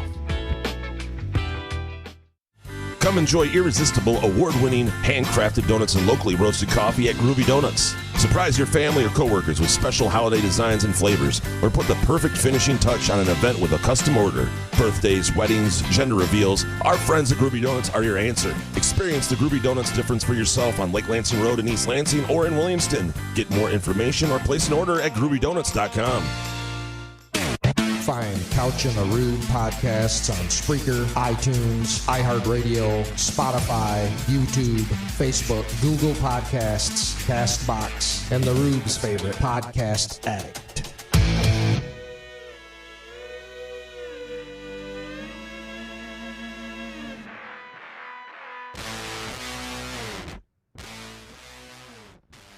Couch in the Rube, our Monday show presented by our friends at Muskox Quality Flannels. One of their new offerings at Muskox is this new pine grand flannel that I think will really make my eyes pop. I think it's going to work, and I think it's going to be my next purchase. You too can buy that or any other flannel you think will make your eyes pop or look your absolute best at gomuskox.com. Use the promo code PEACOCK for $15 off your flannel purchase. Munfield Keg next. MSU's home slate next year is Eastern Michigan, Toledo, Illinois, Nebraska, Northwestern, Washington, and Oregon. And I listed them to save the Hoff time. Without a new coach selling hope, we might be looking at a huge decrease in season tickets and revenue next year. Just another reason to fire Smith. Yeah, I mean, I guess Oregon is the marquee game. You know, Illinois, Nebraska, not bad. Washington, not bad. It's look, that is one of the things you have to consider. At a certain point, you're costing yourself money. Not only if you just keep losing, but if you know the revenue in the gate is not great. So I don't think he's gonna be back. I don't, and I think that sucks for a lot of reasons. I think it stinks because Michigan State made a hire that's not going to work out, and it's sort of a waste of time. But I think you're wasting more time if you don't make that move. And I think it sucks because they landed on a guy who's seemed like a good hire at the time, who's a good dude, and they gave him a shit situation to deal with. But that doesn't mean ultimately, and this is, this is why you're paying these guys this much to get things right and get it in the right direction quickly, and it hasn't happened. Nate next. Keep Smith and fire whoever decided not to be clear. We hamstrung him with recruiting restrictions. Next. Administer a test regarding ethics and the NCAA. Fire anyone who says they would work with them regarding violations. Third, go all in on basketball, 26 and 27, and get Izzo second in Detroit. So obviously, the Final Four is in Detroit in 27. And you're excited. You love that. Yeah, I don't. But that's just me. Here's why, and this is, and I shouldn't have tweeted that out on Thursday night, naturally. How long did you wait till you found out? Like 30 seconds? I knew it was. I was like, yeah, no, it was dumb. This is not good for anybody. No one likes it. Send. Because they do, and it's different. The Final Four is different than the first and second round games there, where the players really don't like it because it doesn't feel like you're going anywhere. It's hard to do your job. It's just But from my standpoint, I don't like it. But that doesn't mean it's not great for fans. Like a lot of people were tweeting it back at me, rightfully so. That this is like a core memory of their fandom. The last time it was in Detroit. Now, Ford Field sucks as a venue. And if I were the NCAA, I would not let them host until they change their entire seating structure so it doesn't so quickly go horizontally, because it's one of the worst places to watch a basketball game. It's freaking awful. Now, maybe they'll move things around a little bit as they have at the Final Four, since they don't really have them in the middle, the court in the middle anymore. It's a little, so maybe it'll be a little bit better, because it was one of the worst views last time. But again, core memory for a lot of people. Probably would be a crowd that would help. Shitting on people's core memories. I'm an ass. I don't know, man. That was like my favorite moment with my dad of all time. Yeah, but really, did you guys have fun? Yeah, I mean, come on. Just be serious. Corey Ostrom, number one, if fiscal help is indeed a concern, then MSU must cut ties with Jonathan Smith immediately. To do what Wisconsin and Maryland are doing seems reasonable, but the donor and fan bases are checked out at MSU. The investment in a buyout, new coach, and players will lead to more income. And 2, the amount of jobs open in college football is insignificant where it concerns MSU. MSU is not going to attract the top-tier coaches in any cycle, let alone this one. But they could get a good culture fit that attracts donors. And from Scott Yu, football coaching is about fit. Anyone scared right now that other schools are hiring so we won't get the best coach, just stop. D'Antonio was 18-17 at Cincy, and that was a great fit. Scum hired the best coach that same cycle in Rich Rod, and it was a flop from the fit standpoint. I think that's a really good point, and both these are good. But the idea that you can't be scared of. I keep hearing this idea that there's so many job openings out there. How many good coaches? This is going to happen every year. There's going to be a lot of openings next year and the year after that, and this is the way college football is going to operate, at least for a while. And you got to worry about you and what you need, and you cannot waste time. And I understand if you don't think you can get the right coach, then you're just wasting time. But you got to go. That's the job, is to go get the right coach. It's hard.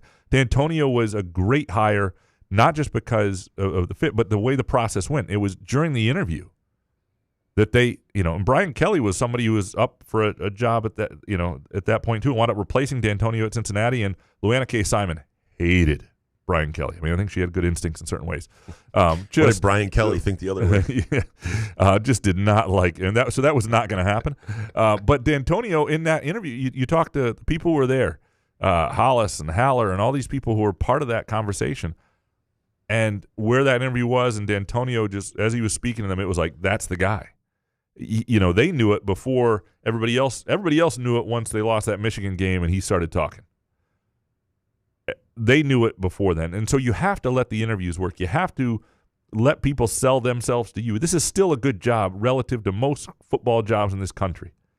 And there are people out there who would do it well. And your job is to figure it out. And they didn't get it right with Jonathan Smith, even though he's a good coach. They didn't get it right with Michigan didn't get it right with Rich Rodriguez, even though he was a great coach at West Virginia. And so you've got to not get caught up in like bells and whistles and not get caught up in worrying about other shit. And you've got to let those interviews happen, and you've got to know when you have the right guy and trust your gut on that. And again, that's why you're in the leadership in the positions you are. If you're Jay Batt and Kevin Guskowitz, and that's the job. And Izzo will be a part of that as well. And yeah. By the way, I will buy 3 LSJ subscriptions if we can get that Brian Kelly, Luana K. Simon story. I need to know why she didn't like him, what the vibe was. He just comes across as an arrogant prick. I get it. Yeah. I get it. I just want to read. Yeah. I want some content for my $19.99 a month, damn it. You know who we should have on for that sort of stuff as we go through the search and we're just looking for fun shows and fun interviews? A guy I ran into the other day that we used to have on when I did Ebling's show back in the day is Terry Denbo, because he was in Terry Denbo was in those. You want a guy? He was in leadership at the university. I think Dominic will stop listening. No, Dominic would be all in. Well, but you want that story? Denbo has it. Denbo's got it. Denbo was in all these meetings. Like Denbo knows, and he'll tell details. I think so. Yeah. Oh. Yeah. Denbo would be great on that sort of stuff. Denbo would be. Yeah, you want that story? We'll find a window for that. He tells a little tale. All right. Yeah. Well, I thought he's so pro MSU. I thought he tries to say. No, well, he obviously used to be a guy whose job was to spin, but he also does he have any good Hondo stories? He's got to have some Hondo stories. I'll ask him. All right, let's get him in here. I'm pro Denbo now. Yeah. All right, Terry. Troy Hunter. Another disappointingly quiet Sunday in East Lansing. I hope Jay Batt is working on a backroom deal with Pat Fitzgerald or Brian Kelly since they're unemployed. Yeah, it can't be Brian Kelly. It just can't be Brian Kelly. If it is Brian Kelly, it would be a backroom deal though if it was Brian Kelly. Oh my God. Brian Kelly is done. Like, you can't have a guy who's that checked. Brian Kelly is the example of the big name and the bells and whistles you get distracted with. There are mid-major coaches, Division II coaches. There are coaches who would do better than Brian Kelly now. I'm not saying Brian Kelly at one point wasn't a very effective coach. That's obvious. But this part of the reason he's gone is because he lost steam at his last job. It's sort of like, D'Antonio at the end. Now, I'm not saying D'Antonio wasn't trying, but he wasn't as hungry, and that group lost some steam. Kelly has passed it. Fitzgerald, on the other hand, is a guy with a chip on his shoulder, I'm sure, who's still in the prime of his career, who wants to prove something. That's a different matter. You and Brian Kelly would get along, though, wouldn't you? Every interaction I've ever had with him has been positive. And I covered his first game at Cincinnati right after D'Antonio came here. I covered the International Bowl in Toronto. Did you tell him that? In Cincinnati. Well, I've told him that before. When Cincinnati played, he knew me a little bit because he had been at Central, where I went and I was covering Western. Yeah, I remember when you were 287 pounds, man. It was really sad. We were worried about you. Not quite that fat back then. But he was great because what was fun for the Cincinnati folks at that point is D'Antonio. Everybody remembers D'Antonio. He did not love doing interviews. He didn't do a lot of extra stuff, even at Cincinnati. And they couldn't even control Kelly. He'd talk to anybody. Like, he comes into that job, and I remember him bouncing down the escalator at the hotel in Toronto and, just happy to have a conversation. Yeah, it's amazing. MCV, the other night, several thousand crows were going crazy over my neighborhood in Lansing. If this isn't a sign that Jonathan Smith is coming back, then I don't know what is. And bonus, MSU's first official show of support for its football coach should be to sue the NCAA for those wins back and a lesser penalty. Yeah, I mean, I don't think you're going to do that because what they don't want is the fine. What you have to realize is the money matters here. And so if Michigan lost $30 million and Michigan may have the donors to just cover that, and that's fine. Michigan State does not. Michigan State got less than $1 million, and maybe even less than that, but it's certainly well under $1 million in total fines for this. And they may not have to pay Mel Tucker much at all. And so for Michigan State trying to do what they're trying to do right now, and it sucks in the time being, but this is the approach. And if Michigan State's had a lot of changes over time in leadership, but not at the general counsel level. Right, the top guy there, still the top guy, and for better or worse, I think some of the way they operate is directed coming out of legal decisions and things. Do you have a ballpark of what Tucker made at Michigan? I mean, what's he? I know the $80 million's on the side. What did he get? He made over $20 million right here. So he was because he had 2 years where he got paid. Well, he got fired in the second year of that deal. Second year, but what was he making? He was getting paid what, $7 million a year. Okay. But the first 2 years he wasn't there. But he made over $20 million total, I would think, before taxes. So he'll be all right. Well, I mean, no longer started GoFundMe or anything. No longer married. Oh shit, there's half. Yeah. That's oof. I don't. He may have to work again at some point in his life, depending on how he handled it. Damn. David Zandy next. Major college sports are now defined by who has the best lawyers to defend their behaviors. It has nothing to do with the game on the field. This has led me to stop watching and caring. My life is meaningfully better for the decision I made.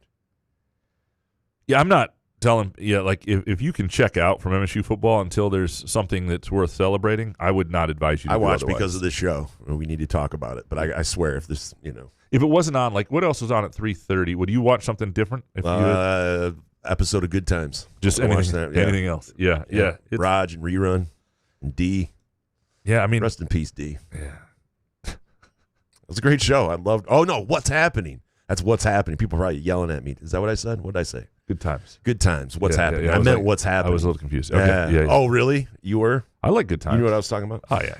Sparty Barb, number 1, Mr. Batt needs to appeal the NCAA regarding recruiting and fines. MSU is not a punching bag for this atrocious organization, and who won't vacate wins by cheaters? 2, book your tickets for Detroit in 2027 with the talent of Izzo's new class coming in, plus our veterans. Final 4, here we come. And 3, congratulations to MSU women's soccer on avoiding the trap game Friday. This team is very connected and will go far in the NCAAs if Bell is healthy. Bonus. Graham, were you sauntering across the field at DeMartin during halftime in a black winter coat and a muskox flannel? I was not in a black winter coat. I was in a muskox flannel. It was a beautiful night. There was no way. I mean, I'm not in a coat in a 45-degree night. It was like a 52-degree night. It was a flannel only night, right? I did not have a coat on. Maybe I did for part of it late. But do you remember having a black coat on at any now that point? I think about it, I may have had a black coat on for part of it. But I was very comfortable in just. Who else could it have been? Yeah, it was me. Actually, that was me sauntering across the field. All you have to say is someone was sauntering. That was that was Couch. Yeah. You too can saunter in a Muskox flannel if you want. Whatever. One of the things, the Sparty Barb's second point, the idea of Izzo in this class and the Final Four and all that. If you look at the last time people thought that was a possibility, right? It was the Xavier Booker, Cohen Carr, Jeremy Fears class with Tyson Walker and all those guys coming back, and that didn't work. Now, part of that didn't work because Booker wasn't as ready. None of those guys were as ready. And obviously, Jeremy Fears got shot, and Carr wasn't quite as ready. This is a better class than that, and a better big man than that in Ethan Taylor, more physically ready guy, 7'1" and like 250 pounds. But the key to this is the return and the hunger of the veterans. And that is where you really want to make sure certain guys return. Now, obviously, Cam Ward should be a sophomore, should be hungry. That should be a big year for him. That should be a guy you get. But guys like making sure you bring back Fears and making sure you bring back Cohen Carr, I think are two really important moves in this, and making sure their heads are still in the right place and you pay to bring them back, because this only works with young guys if you have the right veterans there too. And if you can get another year out of Carr, and I don't think he's going to be, and maybe the NBA would look at him, and we'll see how this finishes and what they want. But and certainly Fears next year with that group, I think that's essential. Sparty Advisor next. Michigan State is a basketball school that wants to be a football school. I was born in 1980, and in that period, MSU has had a handful of years with Perlis, 1 year with Saban, and the Mark D'Antonio stretch that were truly exceptional. But other than that, it's average to below average to bad. Compare that to basketball over the same period. Judd wasn't Izzo, but he cycled up plenty post-Magic. Skiles, Steve Smith, Fire and Ice years. Basketball and football was the same, Heathcote and Perlis in that sense. I mean, every 4 years, Michigan State was really good in basketball, and they were pretty good the year before, and they were okay the year before that, and there was an NIT year or two, and that's what it was. And similar to football. Basketball in the late 70s, before Magic, really, and even a little after Magic, but before Magic, like, they couldn't get people at Jenison. The games were only packed at Jenison when, like, it was Magic and Jay Vincent playing at Everett and Eastern. Then they would pack it, but they couldn't, So this has always been a place that wants to be a football school. You're correct, but has the potential. Like, everybody is a football school when football goes well. Ask Indiana right now. Indiana is a football school today, and they're not kidding about that. Like, will people get pissed off if basketball's not good? Yeah, but if football's great, they'll deal with it. If you can be great in football, people. So you're right. Then in October we'll go, man, we used to love October because that's when basketball started. It's a long off season if you don't have good hoops. Yeah. So I agree with that to a certain degree. But yeah, MSU, if MSU wants to be, MSU can be a successful football school, but they've got to get this right. And it's hiring the right person, and then it's getting everybody behind them, and that's what it takes. Detroit Spartan, I didn't watch a snap of Saturday's game. Seems like Smith is going to end up staying. Wake us up in 2030. That's too long. What happens then? The Ruben and I will be dead in 2030. So buried in a muskox, but dead. So what year is it now? Wait, 5 years. Oh, yeah, it makes sense. You be around in 2030? Yeah. I guess. Yeah. It's up in the air. I probably shouldn't read live reads for buried in a muskox. I don't need people like you too can look great in your casket. And a muskox. It's not a great association. Mr. Benjen, I think I have this correct. Michigan openly cheated. Nothing really happened to him. MSU did what more or less is legal now to the tune of $10,000, and we get closer to Penn State's penalty. Awesome. Well, the money is what's different, and the vacated wins. It sucks and it's ridiculous. Stupid. It's dumb. No one cares. But the money is the big difference. The money is at Michigan is like probably 40 times what Michigan State's going to owe, and that is what's different, and that's what's just it sucks, and I think vacating wins because it does matter. It matters for the coaches and the players who are there. It does. I understand. Yeah, but you still played the game. Like, I would remember, we won that game. Like, well, it's vacated. Well, I can't talk about it. And if I were MSU, I would not vacate it in my record books. I'd put an asterisk and say the NCAA may not recognize this, but I would still I would include that. I mean, but it's not like you're going to brag about the 14 vacated wins over 3 years, right? Yeah. I mean, there's nothing to brag either. So you could take them out if you want, but if you want to talk to me about the 3 seasons, I'll be like, yeah, they're still counting in my brain. Stupidest Shardy next. Everything good Haller did with the non-rev sports is rendered useless with his constant mistakes in handling football. Extending Tucker, hiring Smith, thinking he could ice out the donors because he thought NIL was done, reporting football violations. He tried to ruin MSU. I'm pretty sure he didn't try to ruin MSU. I mean, there are certainly fair criticisms of Haller, increasing criticisms of Haller that are fair at this point, and because he said it himself, he would be tied to Smith. It has not worked. That hire did not work. Was it a decent hire? It seemed at the time, sure, but that's ultimately not how these things are judged. And football determines so much. But he did do a nice job with some sports that needed attention, and it's an easier day for Jay Batt that he's got a women's basketball program that looks like it's on the up, that he's got a hockey program that's rolling, that he's got a women's soccer program that's, that's flying. And granted, that was technically a Beekman hire with the women's soccer. But Jason, do you think that Bill Beekman? Sorry, I know it's long, but every time you say Bill Beekman, it automatically plays. You got to do it. Look, Haller did the best he could. Did he screw some things up? Did he not have some skills that he needed to get the job done? Apparently so, but he didn't try to ruin MSU. Chris next. The people that always complained Haller didn't stand up for MSU enough better keep that same energy for Jay Batt. P.S. I'll join the ovation for Allen because of what he did for hockey and women's b-ball. And bonus, much like the Tigers before him, a MAGA Ra has cursed the Lions with his Trump jerk-off dance. I didn't think about that. We're still getting questions from Blue Sky. That's good. Yeah. I see. Well, we got a lot of Blue Sky listeners. You'd be surprised. No, I wouldn't. I'm just saying. Yeah. Look, what Haller did some very good things, and in some sports that were neglected, and some of it. Like what's weird is he got this whole thing with the arena now that was his sort of brainchild, the new arena for volleyball and gymnastics and wrestling. That's not going to happen. But that was the only part of the project that I found interesting at all. I would cancel the rest of that. Like, you don't need more hotels. You don't need another. I don't think you need another district. You certainly don't want to build anything on one field like that. The only part I thought was interesting was that arena. Now, if the money right now needs to be spent elsewhere, and it doesn't make sense, even though it costs you a lot to have volleyball at Jenison, and you've got a plan for gymnastics and all that stuff, then so be it. And I think wrestling at some point won't be a sport at MSU. I don't know when, but I can't imagine that 10 years from now wrestling is still a sport at MSU. So from that standpoint, but yeah, he did some good things for MSU, and obviously the big one, football, he did not get right. Shep, number one, from what I've seen so far, Jay Batt is just another copy-paste, limp-wristed slapdick, empty suit 8D in the mold of Beekman, Haller, etc. Not impressed. Even if he's somehow pushed to make the right call with Smith, I have zero confidence in him making a better hire. We are doomed. And two, the Pistons have culture, and it's awesome to see.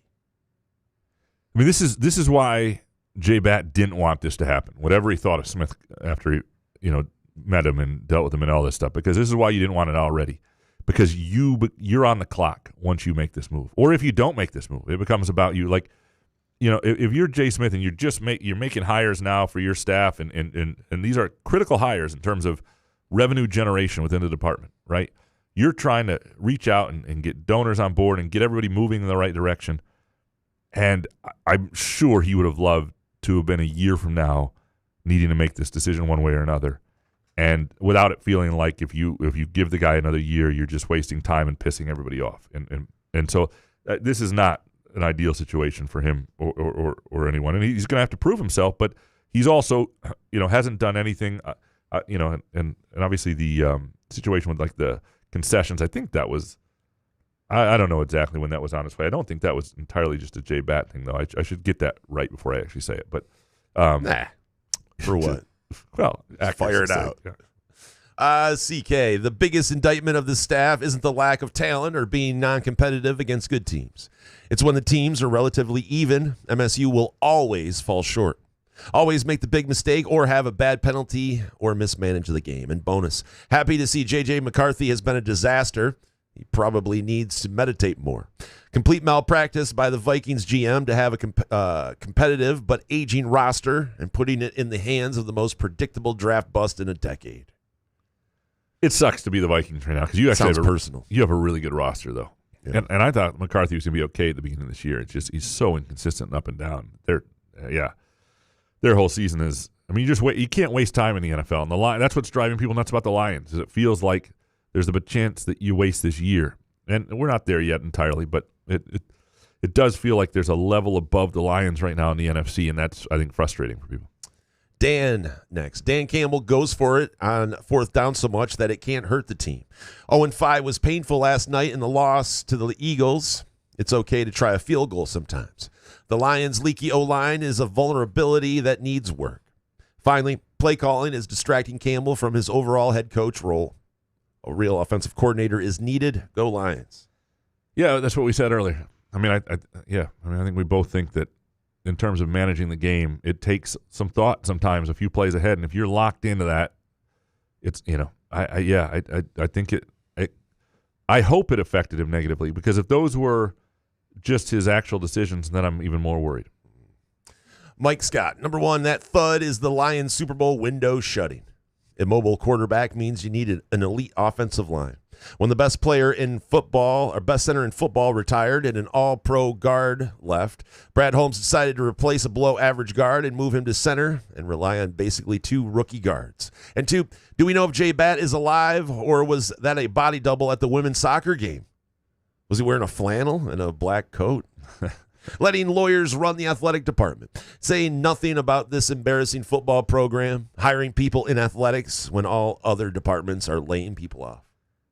Well, you can't run a bare-bones athletic department and make money. You do have to spend to make money. You got to make the right hires. But, that's the hard part about this. And this is why the athletic department has to be its own entity. And this is why he's got some initiatives there that are making it even more separate from the university, because you're right. You have to survive on your own. You have to swim on your own. You can't have the cuts that they're having university-wide and then, spend certain ways or get rid of a football coach with a big buyout. You can't do it. People won't stand for it. And there will be – you want a backlash and people not showing up at Spartan Stadium. There are a lot of people in this community, in the Spartan fan base, that care a lot about football but also have a bigger picture of things. And, I mean, this goes – go green.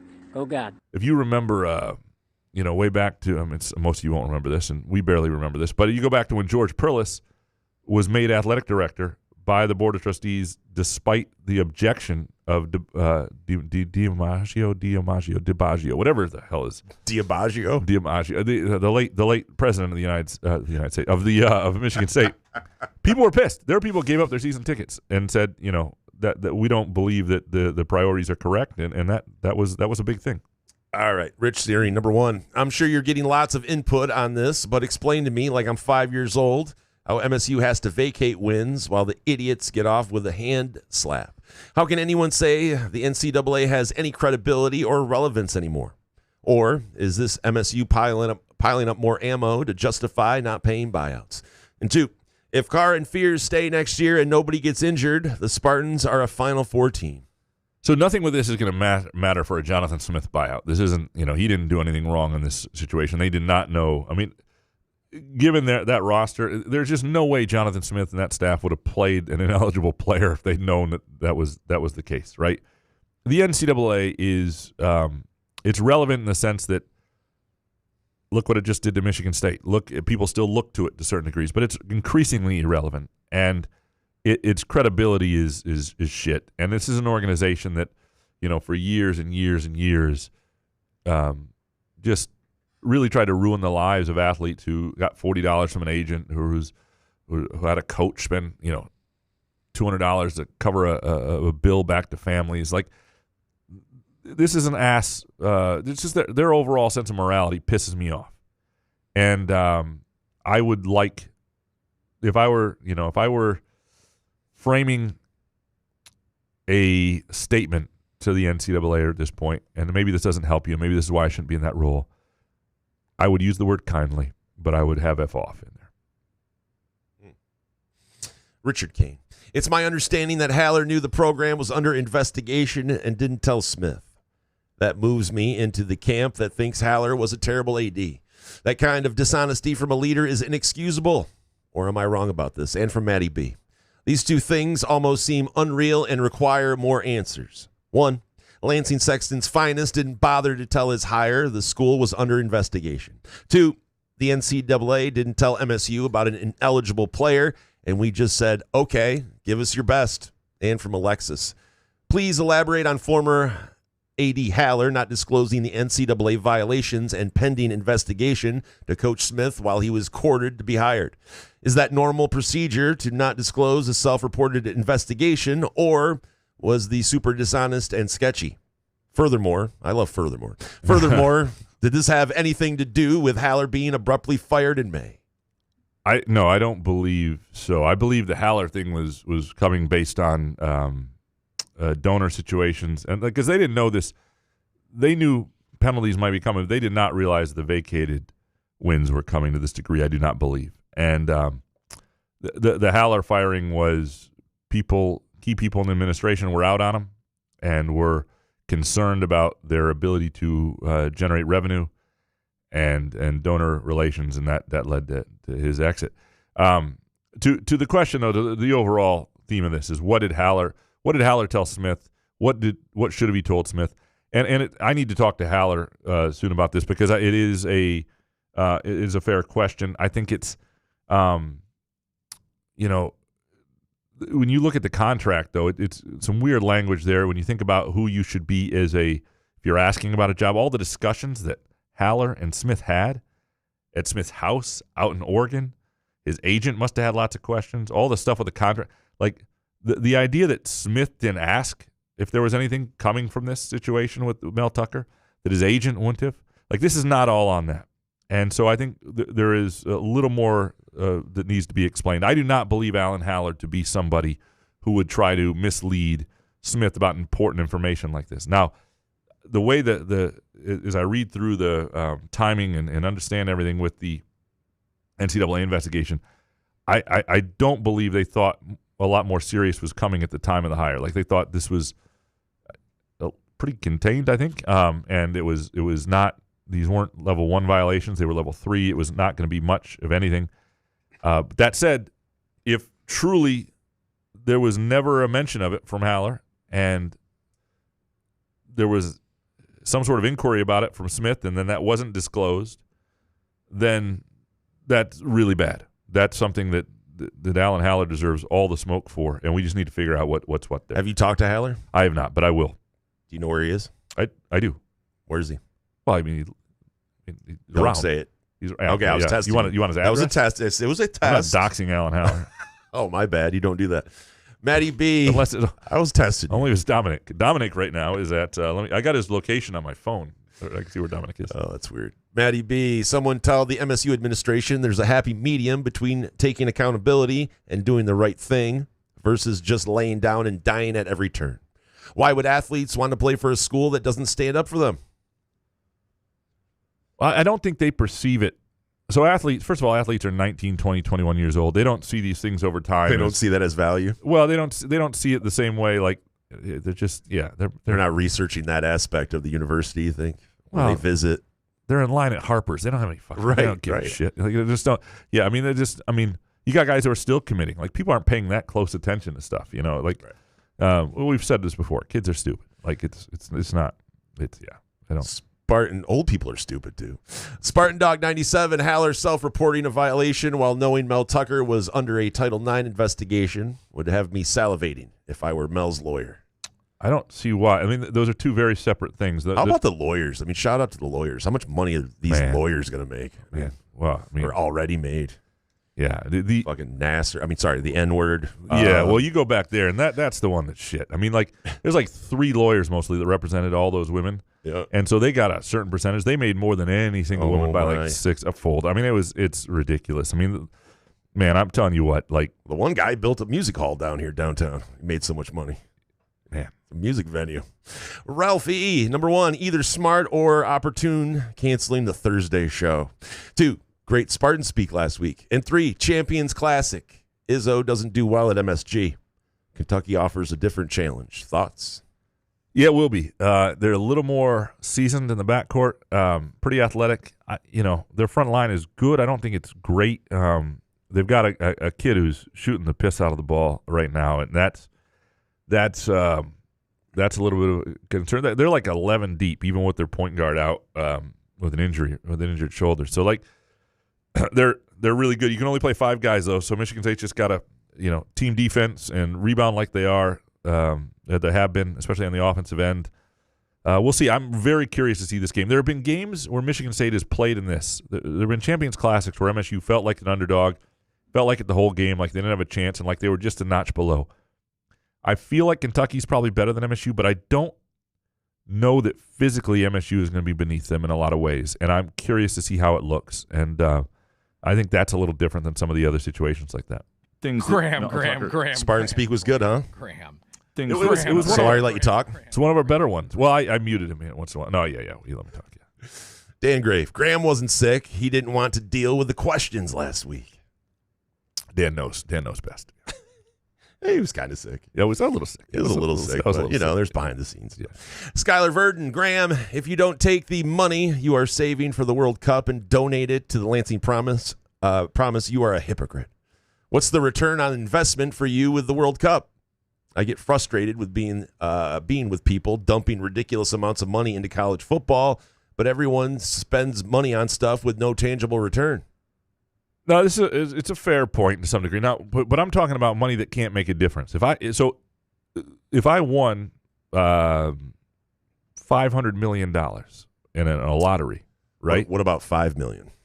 But $5 million doesn't do enough either. What I'm saying is, if I won enough money to set aside an account that paid, that's ridiculous. The $5 million doesn't do anything. It doesn't do enough long term, right? If $5 million, I'd be better off setting myself up in a good place to help other people. But the $500 million, you could put enough money aside that would, I would put half of that aside to pay for kids in Lansing to forever go to college for free, and it would just cycle and pay for itself. And I would happily do that. But you're right. There is some. But my point is, if you have the real money, the money where you could actually put a dent in that, All right. My wife gives to a lot of charities, so that rubs off on me, right? I get credit for that. Way to throw that in there. MSU Twitter bully next. Jeremy Fears seems to have a similar Draymond Green type dog in him and gives MSU a needed winner's mentality. Also, when you squint hard enough, you can see a little hashtag Jokic in Jackson Kohler. He had the nickname Baby Jokic or Baby Jokic, whatever he was. But he was, the difference is that. But then you have to be called Baby. It's just you got to finish. The one thing he hasn't done to this point, and I'm curious to see if he can get to this in his final year. And this shouldn't be his final year. They should have redshirted him 2 years ago. He'd be part of next year's team. But can he become somebody who's finally an efficient scorer inside? Got all the footwork in the world, become an elite rebounder at the college game. Very good college player.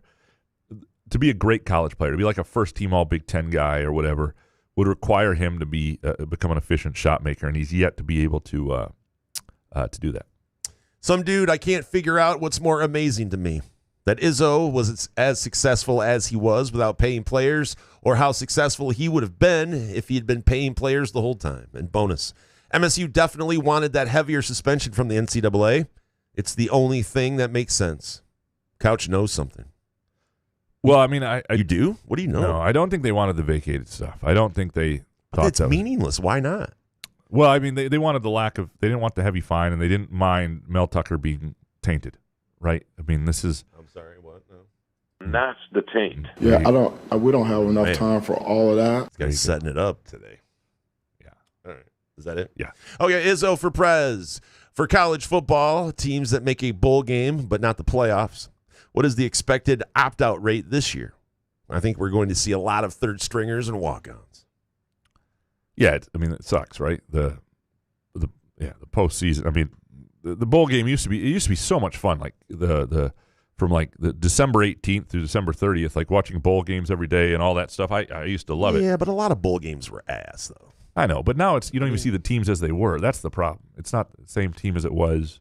I don't know. And should I saw some meme or something about the Rose Bowl being the host of the national championship game, like make it every year. Yeah, I wouldn't mind it, but that's not going to work. People they want to move that around. The Rose Bowl. Money in it. I'm just saying. I just want the quarterfinals to be on campus. I think you can have the semis and the finals be places, but the quarterfinals need to be moved on campus because it's too good an opportunity. Yeah. Kevin from Rochester Hills. Number 1, Jared Goff sucks against good teams. 2, MSU football is lost. And 3, Dan Campbell needs to check ego and just kick the ball. I don't think it's ego with him. I think it's just he gets caught up in his own, this is what we do. And that's a little bit of ego. Yeah, okay. Yeah, that's what we do. I mean, you have to have an ego to say some shit like that, which I understand. But, like, sometimes when a certain situation arises, like last night when you have the wind and Goff not playing well, you got to take the points. A great example, the game earlier in the day, one of the 4 o'clock games was the Broncos and Chiefs. Yep. And the Broncos had 2 opportunities early to go down and really put the Chiefs on their heels. And they had to settle for 2 field goals. They're only up 6-0, and it's Mahomes. And you're like, at the end of the day, they won a really close game by 3 points, and they took both those field goals at the beginning. Like, you do that sometimes, even if it sucks that you didn't get the touchdown. Like last year when you had an elite offensive line, you go, okay, you know, Ben Johnson had the best play drawn up. You go, okay, I trust that play. And Sirianni isn't any smarter. That moron, like that. I mean, I don't know what he was doing. That one was like the decision to go for it. I mean, he almost single-handedly gave the Lions one more chance. They were dying to let us back into the game. It was unbelievable. Crazy. Couch on fire. A Lions loss on all 3 levels. The GM, Philly making a trade, a deadline move that impacts this game too. Campbell. Everything that we've liked about him went wrong. And Goff, the type of game that Graham always assures us will keep us from a Super Bowl. And bonus, Izzo isn't done yet. Amazing class. It was a depressing game because it was everything you worry about with Dan Campbell in the 4th downs. It was the worst of Jared Goff, and it was a team that made the move. Yeah, you're right. That's why Jason said it was like the 3rd worst Lions game vibe that he's felt. And then he went to 95, and I was like, no. Yeah, come on, Dan Campbell era at least. Blow boner next. I stand by the Lions' biggest mistake was hitching their wagon to Goff. Everything around him has to be perfect in order to be successful, and this offense is a shell of last year's team. I'd rather punch myself in the dick than watch any more shit offensive line play Saturday through Sunday. Well, Michigan State doesn't help. So if you're like an MSU fan who's also a Lions fan, just the whole mood is like, man, what the? Yeah, just punch your dick. Yeah, it's not great. What were you going to do other than Goff, though? When he became – now, I think initially they thought they were going to have to draft somebody. But then all of a sudden – Well, they tried. Hendon Hooker. Well, yeah, but that was a 3rd rounder. Yeah, but they didn't spend like a 1st round. They didn't go up and get somebody, you know. And I think it's just hard to get these guys, too. Like when you look at the other cast-offs that they could have gotten, like the Sam Darnold types, right? The what's the guy in the Colts? Not Peyton Manning, but who's the former Giants quarterback? Jeff George. Daniel Jones. Those sort of guys, there's risk in that, and they may have limitations too. I don't have a problem with Jared Goff's limitations. I don't have a problem with Jared Goff as a quarterback. My problem with Jared Goff as the quarterback is that he's paid like he doesn't have limitations, and that limits the rest of the team, and I hate that setup is in the NFL. Like Jared Goff there should be a cap on that guy that he's making at least 25% less than the top quarterback in the NFL. Niche class next. Number 1, MSU has always had an instability problem. Now money is spent on sanctions, Tucker and Cozen. MSU doesn't need to throw more money away by paying off Smith and paying for a new coach, his buyout, and the search firm. Plus, MSU isn't winning next year anyway. 2, MSU doesn't need more chaos with unproven leadership, year 1 AD, year 2 president, and donor relationships not repaired. Taken with the massive expenditures and sanctions, a firing and hiring cycle will likely lead to another dumpster fire. Keep Smith for 1 more year. So if you could paint and I respect the opinion. So what my question would be then is if you do that, how does that put you in a better spot a year from now? If you could tell me that Michigan State is in a better place as a football program 3 years from now, 5 years from now, by keeping Smith for 1 more year, whether he works out or not, then there is that argument to make. Now, it's a hard sell this year, and it's a hard sell to see how the next year gets better other than maybe they just happen to develop at the right time, and maybe he just needed 1 more year and all that. But, like, unless you can really point to and say, and there's a real risk in that this gets better by punting on this, by letting him have another year, by letting us get some more ducks in a row. I think you risk people stop caring. I mean, there's no way. I mean, look at it now. No one wants to watch the Penn State game. You're telling me that we have to spend an off season talking about this MFer and then sit through a whole season and all these press conferences? Like, get out of here. Move on. You have to. This is a special circumstance. If you can go get Pat Fitzgerald today, you telling me that you should wait be a big another boy year? program. Fucking move on and start new. Stop talking about bringing this guy back. You can't talk about this MFer anymore. After this year, you just can't. I'm losing my shit. I think I've read too many of these. It's like, what are we talking about? Why would you want to bring this guy back and see him next year? You're going to watch every game next year if he coaches? Get out of here. I don't believe you. I'm sick of these people. Uper Carl. It's hot in here, I'm sorry. Jonathan Smith and Mel Tucker are truly awful. 0-9. Worst 2-year stretch in regular season history at 33.3%. And also, the Big Ten, 16.6%. Combined with Tucker, third worst 4-year run, I love numbers, at 35.4%. And by far, 4-year Big Ten run, oh, fucking Christ, 22.2%. You will be happy to know that I cut out like 80% of the numbers from this one. Uper, I appreciate you. I knew Jason was going to go nuts on this one. You fucking dick. It's not. Oh, God. Yeah, no, it's not great. It's not great. That's it? Well, I read all those numbers. I know, sorry. You got to convince people that they should have Smith back next year. Neurotic pants. Number one, just because you don't have to doesn't mean you should. Smith should promise to resign at the end of the year. He's never outlined the terms of his accountability. How much time were we supposed to give him? What were we supposed to expect? And he's not a bad old coach, but the game changed. Two, it will get to the point where for every fourth ice cream purchase from the dairy store, you'll get a free MSU ticket. Resale websites will sell MSU tickets for $7 out the door. Youngstown State will become the most attended game of the year because most of the time the Spartans can win that.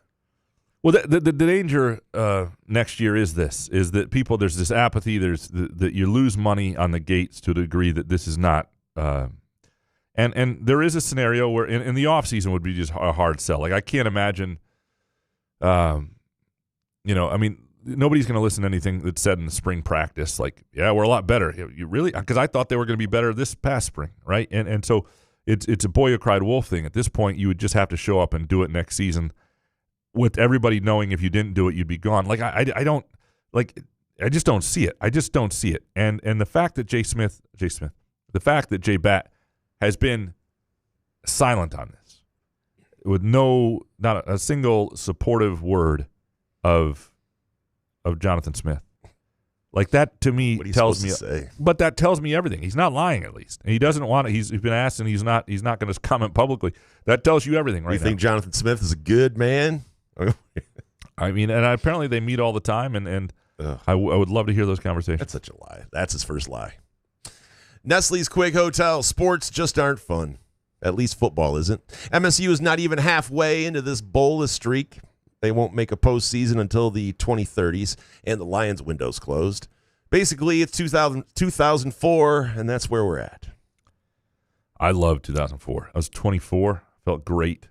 Whole life in front of me. I would go back to 2004 in a heartbeat. You were not 287 pounds yet. I was. No, I was didn't in good scare Susie Merchant with a heart attack. I was in good shape. Susie Merchant didn't have a heart attack yet. It was all good. She's having the heart attack? Well, when she looks at me. Yeah, we don't have enough time for all of that. Oh, that's the wrong one to play. Big John Hogg, number one, sports are frustrating, but at the end of the day, it's not the worst thing. And two, football team is going to go winless in Big Ten play for the first time in program history. No take there, just a statement of fact. And three, we all appreciate you both. Thanks for bringing levity to all of this shit. So is that what we do? Levity. Yeah, right. That's our thing. The second point is important, though. The idea that they could go winless in the Big Ten.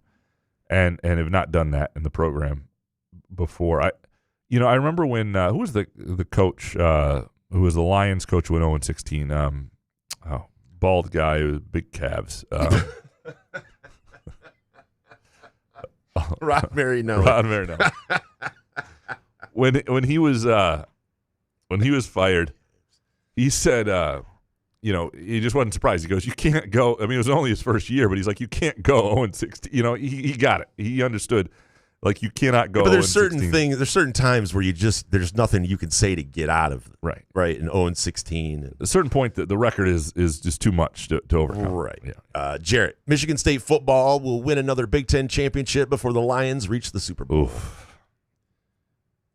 Well, I don't like that question. No, it's not good, Jarrett. I don't like your take. I don't like it, sir. Jarrett, I mean, we could have left that one out. There's a chance it could happen because Michigan State could win a Big Ten championship in 5 years. The world could be totally different, and that means the Lions didn't get it done with this 5 iteration. years?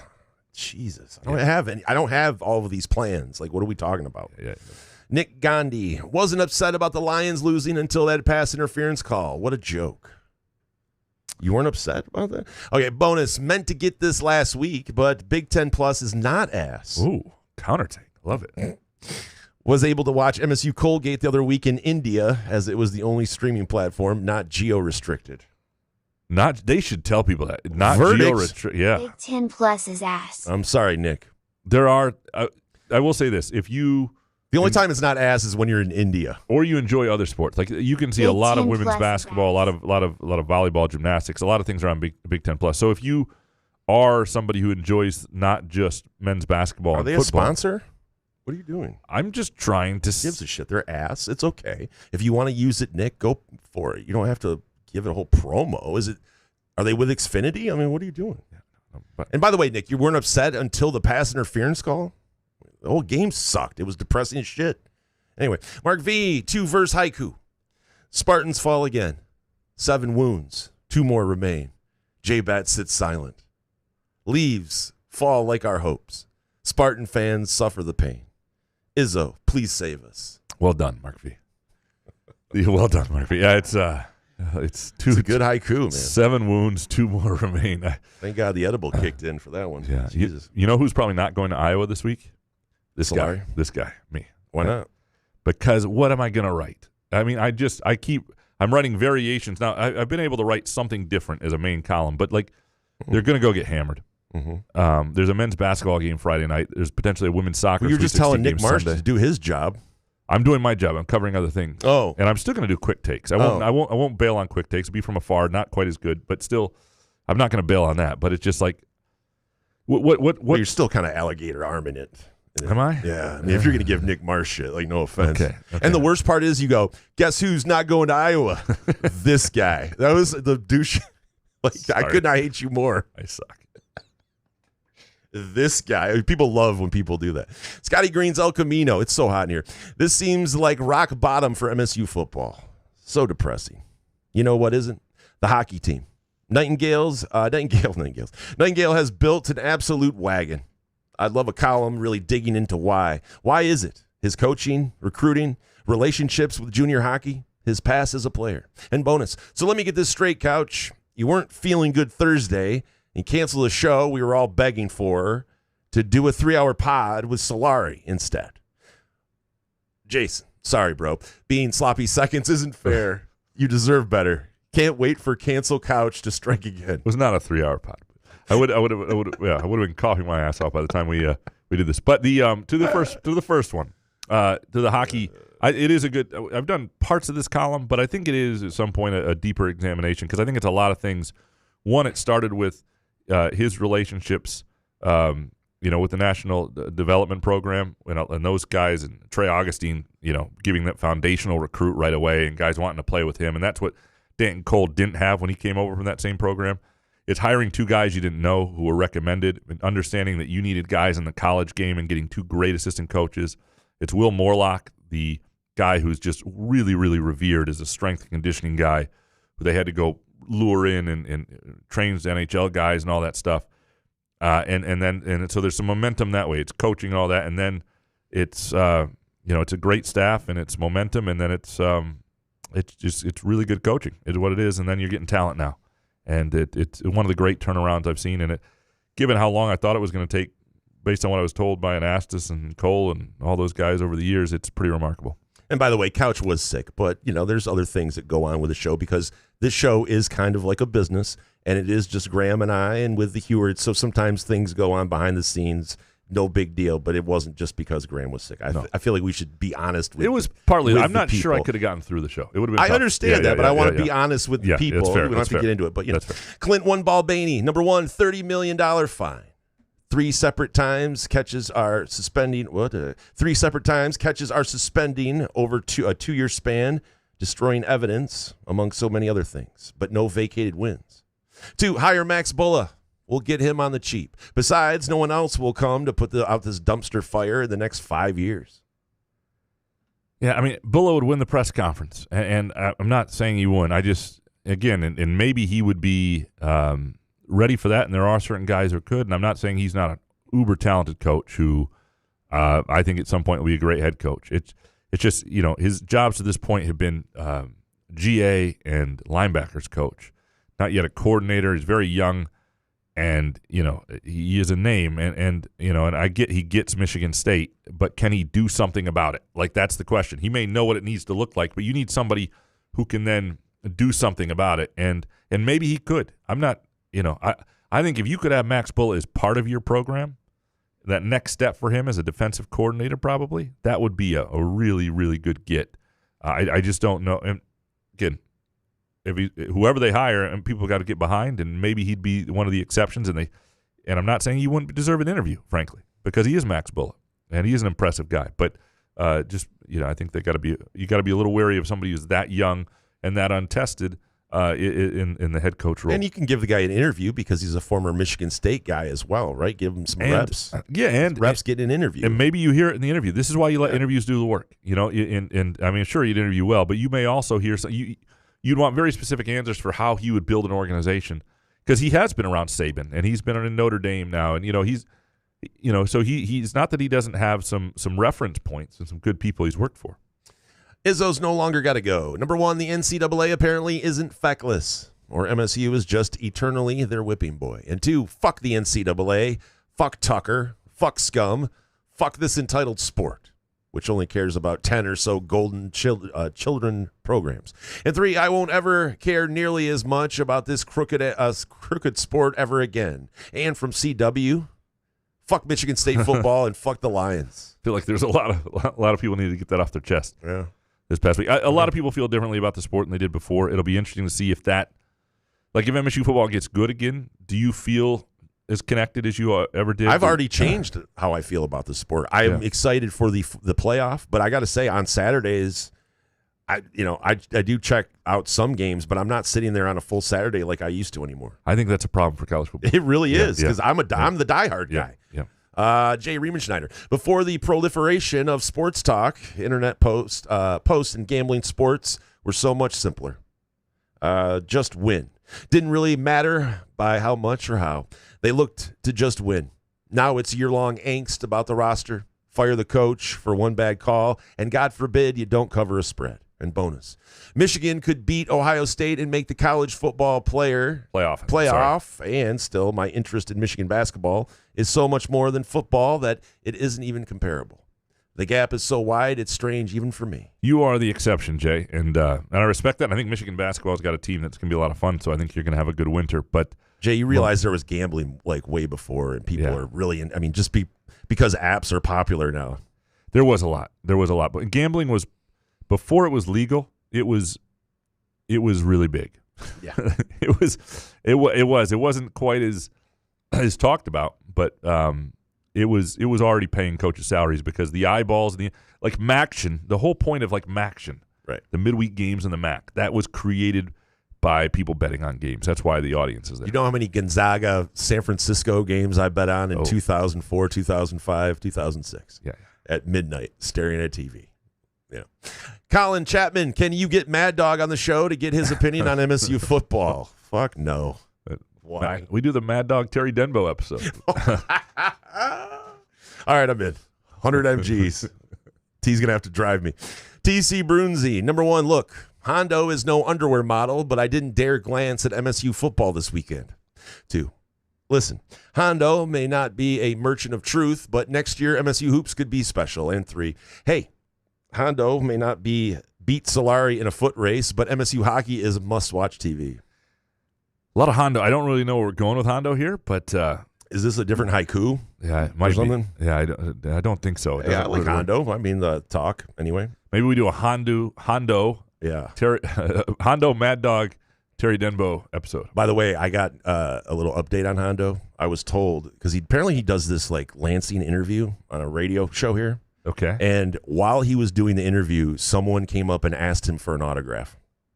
For real, or he planted a plant, right? Well, yeah. It's a plant. I mean, he set it up to. Yeah. No, that tracks. And if this Lansing radio station's app wasn't so ass, I would try to get it, but you have to anyway. That is a story we're telling, presented by our friends at Midtown Brewing Company. By the way, it's a good bit. They've got live music. They've got on certain nights. They've got trivia. They've got theme trivia. Go to Midtown Brewing Company's Facebook page. You can check out their menu there. All the things they have going on. They've got like November 26th. They've got live music from 7 to 9 p.m.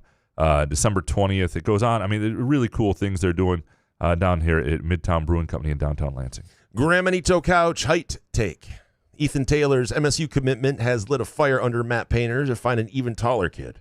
Word has it he's been braving the cannibalistic tribes of Papua New Guinea, given it's known to have the tallest average height, to recruit a 9-foot 17-year-old named Bone Crusher. Bubba basketball curse bake take. What kind of weed do you smoke, Gramanito Couch? We need to get together. Izzo made a monkey paws deal to only have the firstborn son of a family in recruiting, i.e. the Better Fears going to Oklahoma and then the NBA, being completely out of the running for 5-star Jackson Richardson and Jason Kohler going to Michigan, etc. Wait, Jason Kohler's going to Michigan? What's that about? Is that breaking news? I don't think so. Come on, we know Jeff Kohler. We haven't heard that. Yeah, have you heard that? The Hold you on. And Jeff Kohler fist bump all the time. Yeah, I'd give some. I don't. We don't have time to look that up right now. But yeah. All right. Yeah. Hans Jurgen. I think Izzo's doing all right. All right. Number one, the MSU women's team needs to play against some competitive opponents. They should finish out the football team schedule. And two, Smith's decision to go for it on 4th and 18 in the last minute of the game of that Penn State game was coaching negligence. Alessio was getting beat up, and they should have punted. And three, this past weekend, I saw Graham rob an old woman of a donut. That tracks. It does track. If going to keep your donut out where I can see it. Man, give me the donut. Ma'am, I'm telling you right now, don't make me break your wrist. I would like to see the MSU women's basketball team play a more competitive home non-conference schedule. You start to look at their road and neutral site non-conference schedule in late November, December. It stiffens. It's bad right now. It's not great, and it's hard to learn anything about them. Jake Hawkins, number one, Jonathan Smith needs one more year of development. Hell no, I'm not buying it. In this day and age of college football, it doesn't take 2 or 3 years of development. I think it's safe to say that Smith regrets taking the MSU job since UCLA and UW came open a month after it did. 2, Dan Campbell. Look, man, I like and respect you, and you're the greatest thing to happen to the Lions in a while. But learn how to balance. You don't always have to go for it on 4th down. If you mean what you said, learning from last night and we'll get better. 3 words for the last 7 games, run the table. And 3, great articles from Graham's colleague, Sean Windsor, for pointing out how the NCAA is a 2-tiered justice system, and Chris Solari about the timeline of MSU football downturn over the last decade. Also, glad that Landman is back for season 2. I love you, Jake. Jake's got one more point. He's like, I only got 3. And also, I got this. Fucking Landman, Billy Bob Thornton, amazing. There we go. I never heard of Windsor Solari, but I'll check out their work. I'll look them up. It sounds good. Team. That sounds good. Upper deck jerk guy to get us out of here. Michigan State should negotiate, much like they did with the NCAA, a deal where Smith gets some of his buyout, and that covers some of his salary to return to his alma mater to coach. And bonus, Jared Goff may be an indoor cat. That is the fear, or at least a nice weather cat. I gotta say, I'd rather have Spot last night. You know what I mean? Yeah, we had a little drama with Spot's owner. We're yeah, we're trying to what? Did they listen to the podcast? So I went outside the other day to check the mail at the worst possible time.